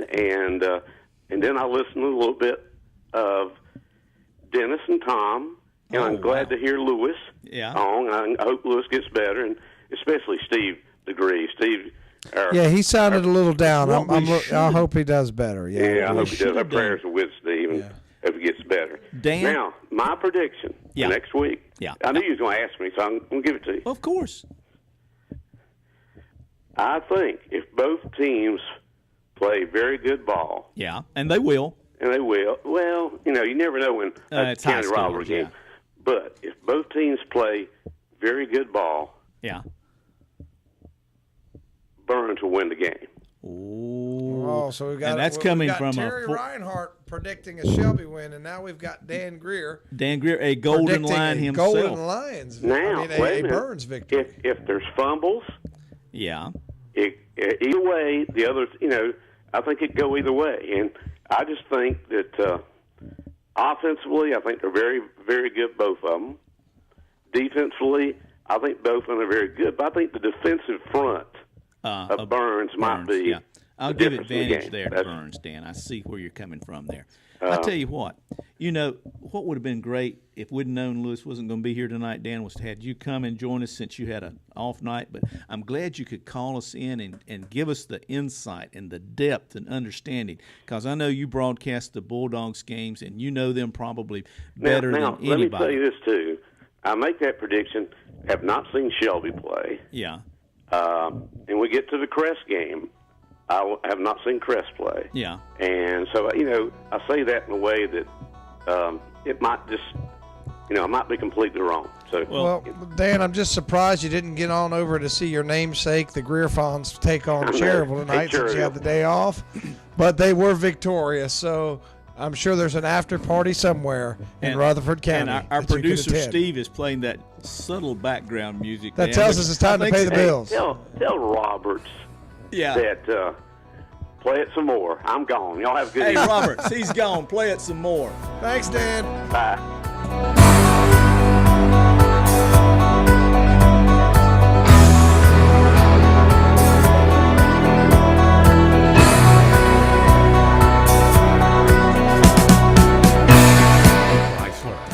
Jeep, Dodge, Ram, Nissan. Those are the powerhouse of vehicles you'll find at Marburger in Shelby. Plus quality pre-owned cars, trucks, vans, and SUVs. And of course, a service department that is second to no one. So when you're in need of another vehicle, see the friendly staff at Marburger. Marburger, Chrysler, Jeep, Dodge, Ram, Nissan. 1310 East Dixon Boulevard in Shelby. Proud supporters of our local school athletic teams. Hey, I'm gonna get the. Hi, this is Woody Durham for Doctors Doug Stroud, Jim Wilson, and Craig Thompson at Family Dental Care in Shelby. No matter the age, kids, teenagers, and adults, Dr. Stroud, Wilson, and Thompson will take care of your dental needs. They have over 50 years' experience serving the people of Cleveland County. Call 704-482-3281 for Family Dental Care at 416 West Warren Street in Shelby. That's Doctors Doug Stroud, Jim Wilson, and Craig Thompson. Kids love them, and you will too. The Big Three are ready for flu season. Come get your flu shots now at Medical Center Pharmacy in Cherryville, Falston Pharmacy in Falston, and Allen Drug in Stanley. They're your hometown pharmacy with no appointment necessary. So hurry in now and get ready for flu season. Get your flu shots now at Medical Center Pharmacy, 607 East Academy Street, Cherryville, the Falston Pharmacy, Highway 18 North in Falston, and Allen Drug Store on Main Street in Stanley, just below the Woodshed. Hi, this is Woody Durham for Doctors Doug Stroud, Jim Wilson, and Craig Thompson at Family Dental Care in Shelby. No matter the age, kids, teenagers, and adults, Dr. Stroud, Wilson, and Thompson will take care of your dental needs. They have over 50 years' experience serving the people of Cleveland County. Call 704-482-3281 for Family Dental Care at 416 West Warren Street in Shelby. That's Doctors Doug Stroud, Jim Wilson, and Craig Thompson. Kids love them, and you will too. Since 1919, yes, 1919, Griffin Drug Store in downtown Kings Mountain has been serving the people of the Kings Mountain area with the finest in prescription service. And be sure to come in and ask about the 10% senior citizen discount. And most prescription cards are honored at Griffin Drug Center, 129 West Mountain Street in downtown Kings Mountain. Since 1919. Open 9 to 6 Monday through Friday, 9 to 12 on Saturday. That's Griffin Drug Center in Kings Mountain. It's the refrigerator of steel, stainless steel that is, from Hendrick Appliance in Shelby, Gastonia, and Lincoln. Come in now and see the new stainless steel kitchen appliances at Hendrick Appliance, including an over-the-range microwave oven, an electric range, a dishwasher, and a big 26 cubic foot side-by-side refrigerator. And now save $500 with 12-month special financing that's now available. Visit your nearest Hendrick Appliance, 1241 East Dixon Boulevard in Shelby, 4027 East Franklin Boulevard in Gastonia, and in the Carolina Shopping Center in Boger City. And now a final look at the scores from tonight, October the 11th. Bessemer City defeats Community School of Davison 38-30. It was Highland Tech stopping a 28-game losing streak as they defeat Pine Lake Prep 13-9. It was Thomas Jefferson defeating Cherryville tonight 20-14. In the Southern District 7, West Lincoln went up to Newton Conover and comes away with a huge win. West Lincoln 48, Newton Conover 19. Lincoln defeated Bandies tonight 30-29. It was East Lincoln holding off Bunker Hill 14-10. Maiden had no trouble with West Caldwell 46-26. In the South Mountain, it was RS Central defeating Chase 14-7. Crest no trouble with Kings Mountain 43-7. It was drawn over East Burke 28-21. Shelby rolls over East Rutherford 48-10. In the Big South Conference, it was South Point over Ashbrook 48-14, and Forest View defeated North Gaston 55-22. Next week, South Point travels to Forest View. Hunter Huss defeated East Gaston 41-7. In the North Piedmont 3A, 4A, it was West Iredale jumped out to a 28-0 lead, but Statesville rolls up 55 as they defeat West Iredale 55-28. It was North Lincoln over North Iredale 26-20 in overtime. It was Mooresville over Alexander Central 28-23. Lake Norman defeats South Iredale 42-41. In the Northwestern 3A, 4A, it was High Brighton defeating Fred T. Ford 49-7. It was Freedom defeating Watauga 41-34 in overtime. South Caldwell over Hickory 37-35. Patton defeated St. Stephen's 28-0. The number one team in the 4A ranks, Mallard Creek, had Huff come over to town, and it was all Mallard Creek 38-21. Butler defeated Myers Park 42-14, and Asheville Irwin goes to 6-0 on the year with a 55-20 win over McDowell. And now back to the guys in the studio. Welcome back to the Marburger post-game show. Real quickly, I know we have a caller on the line. Just want to real quickly run down our broadcast schedule next week. We've got East Burke at Crest. That's on the Crest channel, KTC. We've got West Caldwell at West Lincoln. That's going to be on WLON 1050. Cherryville at Highland Tech. That's on WCSL 1590. South Point at Forest View. That's the Gaston County channel on KTC. And on Burns versus Shelby, you can see it on KTC. We've got the Burns guys and the Shelby guys, whichever ones you want. The Shelby guys, that's Brent and Jeff Jones. They'll be on 1390 next week, so be sure to tune in to a full slate of games. Could the Texters get 2 in a row? A streak? The Texters, no. Bold prediction. They lose 40-0 against Cherryville next week. Steve, let's go to the caller. Yes, this is Jeff Miller from we covered the Forest View North Gaston game. Hey, Jeff, we've been waiting to hear from some Forest View folks. Looking at the score over here, 55-22. Tell us a little bit about that game and what were some of the highlights of it to you as a Forest View fan. Well, turnovers really did North Gaston in early on. Fumbles and mainly fumbles, and Forest View capitalized off them and turned them into points, and it was like 28-8 at the end of the first quarter. Mm-hmm. Well, now, I know you guys have seen this offense before, and you're probably going to see it again in probably your biggest game of the year. How did your defense perform against this type of offense that North Gaston and South Point seem to favor? Well, Forest View definitely showed some cracks on defense against them early on. I mean, North Gaston had, 2 solid drives going in. Of course, one of them was aided by penalties, and that was their second scoring drive, by the way. But their first one was pretty much all of them. And except for those 2 drives, Forest View pretty much had them bottled up. And, of course, Forest View forced some turnovers. And, when Forest View forces turnovers, they tend to make you pay for them. A big game coming down the road against South Point. How do you think Forest View stacks up against South Point?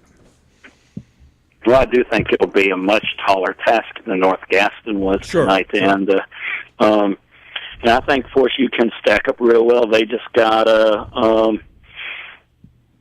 you want to say you want to keep the ball away from South Point, but the only way to do that is to, score and then onside kick, then score and then maybe eventually give them the ball and hope they turn it over. But that's easier, said than done.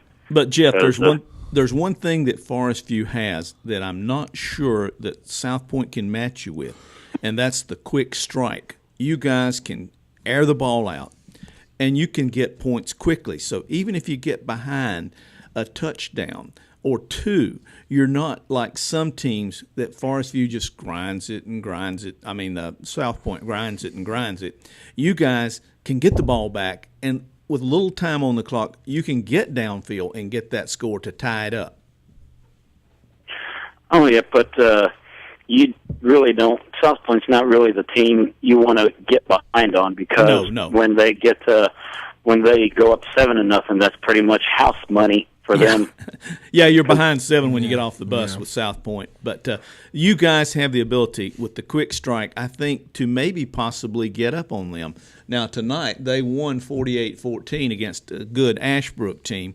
For a long time there, it was 7-7, 14-14.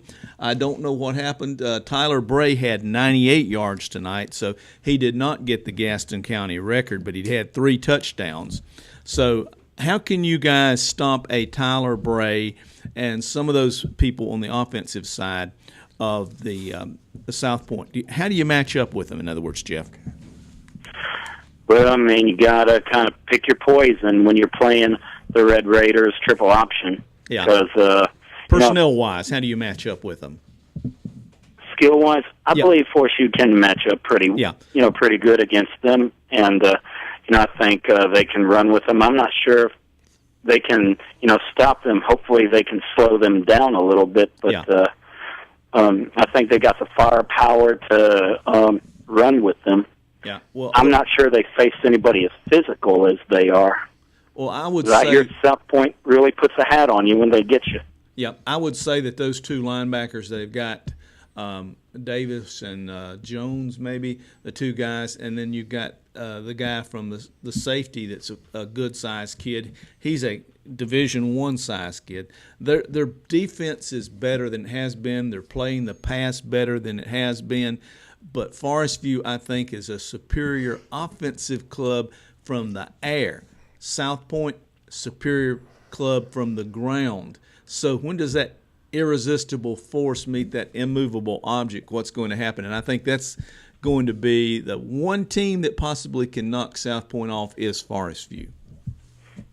And, we will find out this coming Friday. And, it should be a really good one, and it should be, get ready, I'm going to say your favorite word, be a slobber knocker. Yeah, slobber knocker. Lewis would be proud of you, Jeff. Well, after you watch that slobber knocker, give us a call. I've got one of your Forest View compatriots, Jeff Miller, on hold, so I'm going to go to him now and see what he's got to say. This is Jeff.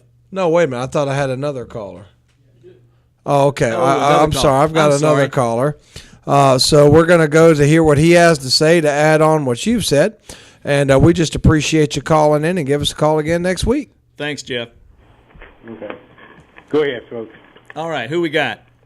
Hey, guys, it's Derek. I'm just now leaving North Gaston. Sounds like Jeff kind of beat me to the punch. But, yeah. I Well, think we you want guys to hear will your report side in of about it. a 2-hour and 50-minute game tonight. I had to finish up my story for the Gazette before I could give you guys a call. But Sure, Derek.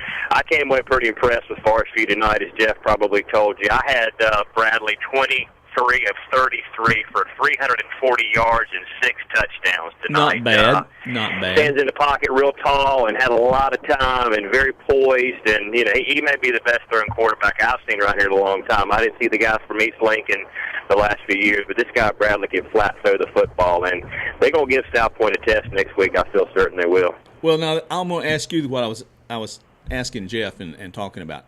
Can the Forest View offense overcome the South Point defense better than the South Point offense can overcome the Forest View defense? Who do you give the advantage? Yeah, I think it's going to be one up front. I mean, tonight he got a lot of time to throw the football. I mean, all day to throw the football. And I think that the defense of South Point will put a little more pressure on him. That'll be the key. Can they get to him, force him to throw quick? Force him to make some bad decisions, force them to run the football a little bit more. They didn't run it for about 90-something yards tonight. They didn't run it for quite as much. But they like to throw first and kind of do what the opposite of everybody else does, and that's, throw to set up your run. Defensively, that's kind of been the knock on them the last few years, all offense and no defense. But, I mean, they held North Gaston to their least output offensively of anybody all year long in that triple option offense. Yeah, and I was see just that same offense next week. Yeah, I was getting ready to and say they it's did the a pretty same good job thing next stopping it week. tonight.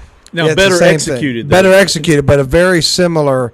It's an interesting point you bring up. There's a very similar offense, if not almost the same. And but other people I've said, and Dennis I think says correctly that South Point executes it better than anybody else. But and they've got better athletes to do it too. They're quicker executing it. They've got bigger guys up front to open up those holes. And obviously Bray, Shrine Bowl guy.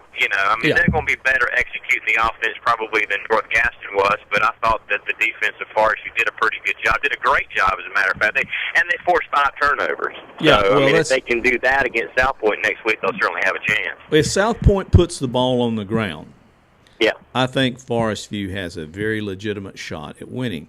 However, I do too. If they do not, I would predict a South Point win. Where's that game going to be played, Derek? That is at Joe Alala Stadium next Friday night down South Union Road, and we'll have that on KTCBroadcasting.com. So that'll be a good one next week. Looking forward to it. Better there than over in the swamp shot. The unfriendly confines of Lineberger Stadium. Yeah. So they'll have a big crowd out there, I'm sure, and it should be a heck of a game. I mean, I think that we've got 3 pretty good teams in this league. I came away impressed with Ashbrook last week as well. The way they were able to throw the football. Don't know exactly what happened tonight.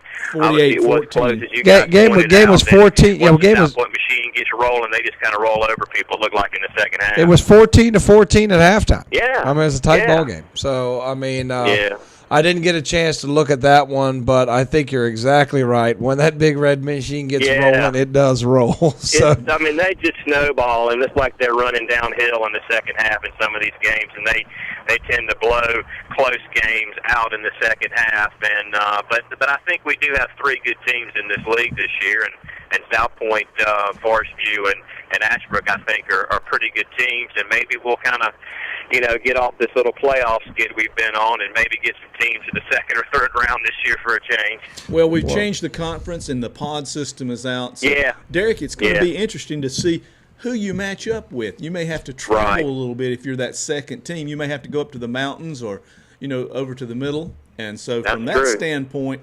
it's going to be a little bit different this year with not having to play South Point or having, play Ashbrook, in the first round. Those kinds of things. Right. We'll get some new, more interesting kind of matchups in the playoffs. Yeah, but look forward to next week, and we'll have that at KTCBroadcasting.com, and I will give you guys a call next week and let you know what I saw from that one. We're going to count on it. Thank you, Derek. All right, man. See you guys. Have a good weekend. Okay, you too.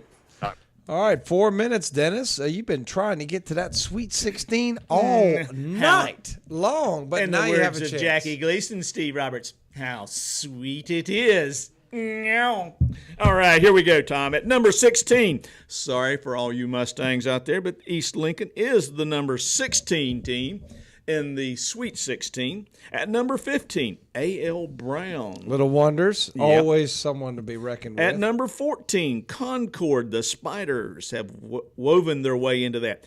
We have a tie for number 11. Tom, one of the teams is South Iredale, 6-0, and the other team tied at number 11 is 7-0, and that would be the Burns High School Bulldogs. But Burns will be moving up, as Kevin's pointing to the board. South Iredale, an upset to the Lake Norman team. Wow! So that's so South Iredale will be moving to the bottom of that Also list. at number 11 is Charlotte Catholic. Do we have a Catholic score over there anywhere? They won 48-14 over Olympic tonight. Okay. Dennis. At number 10, York, South Carolina. Then at number 9, Rock Hill, South Point. They could move up in the poll if their quarterback makes parole on that drug charge. At number 8, we have West Mecklenburg. At number 7, Tom, and all of you Bulldogs, the number 7 ranked team as opposed to the tied for 11th ranked team. But I will actually give Dennis some credit. The Crest Chargers have been playing good ball, and I think people are taking notice, Dennis. Yeah, and they are. And a lot of this is, what have you done lately? Right, and they have played well. And Burns had years past. Burns had to slip up against Kings This is an Mountain accumulative kind of ranking. So Crest at number 7, number 6 Charlotte Christian, number 5 South Point Red Raiders next week. So all you Jaguars, beware that they're the number 5 team next week. Number 4 the Butler Bulldogs. Number 3 Huff. A school that wasn't around but just a few years ago. Number 2, Rock Hill Northwestern. And the number 1 team in the state in 4A and in the Sweet 16 is Mallard Creek. I'm not going to be surprised to see a team like South Iredale falling tonight. I think the Forest View Jaguars are now 5-1. They would not be surprising to see the Forest View with the impressive point totals they've been putting up. I would expect to see Forest View maybe sneak in near the bottom of that. And don't the Forest View Jaguars have a victory over the 16th ranked East Lincoln Mustangs? If my memory serves. My memory serves me correctly. Yeah, my memory's not too good, but it's pretty good tonight at midnight on Friday. So I would say that don't be surprised to see them sneak in. And I did have a score down for south of the border. I got a buddy down there who coaches. A wild one, Gaffney over Boiling Springs, South Carolina, 63-59. Randy Birch down there texted that one to me. Before we go, Kevin, any prediction on the Cowboys this week? Win by 20. Win by 20. Who are they playing? Redskins. The Deadskins. They're thinking about changing their name. There's a big story on that too. Interesting. You need to check it out. Snyder will not, and the Cowboys will not be changing their name to the Cowgirls. All right. In other news, it's time to go. I hear the music.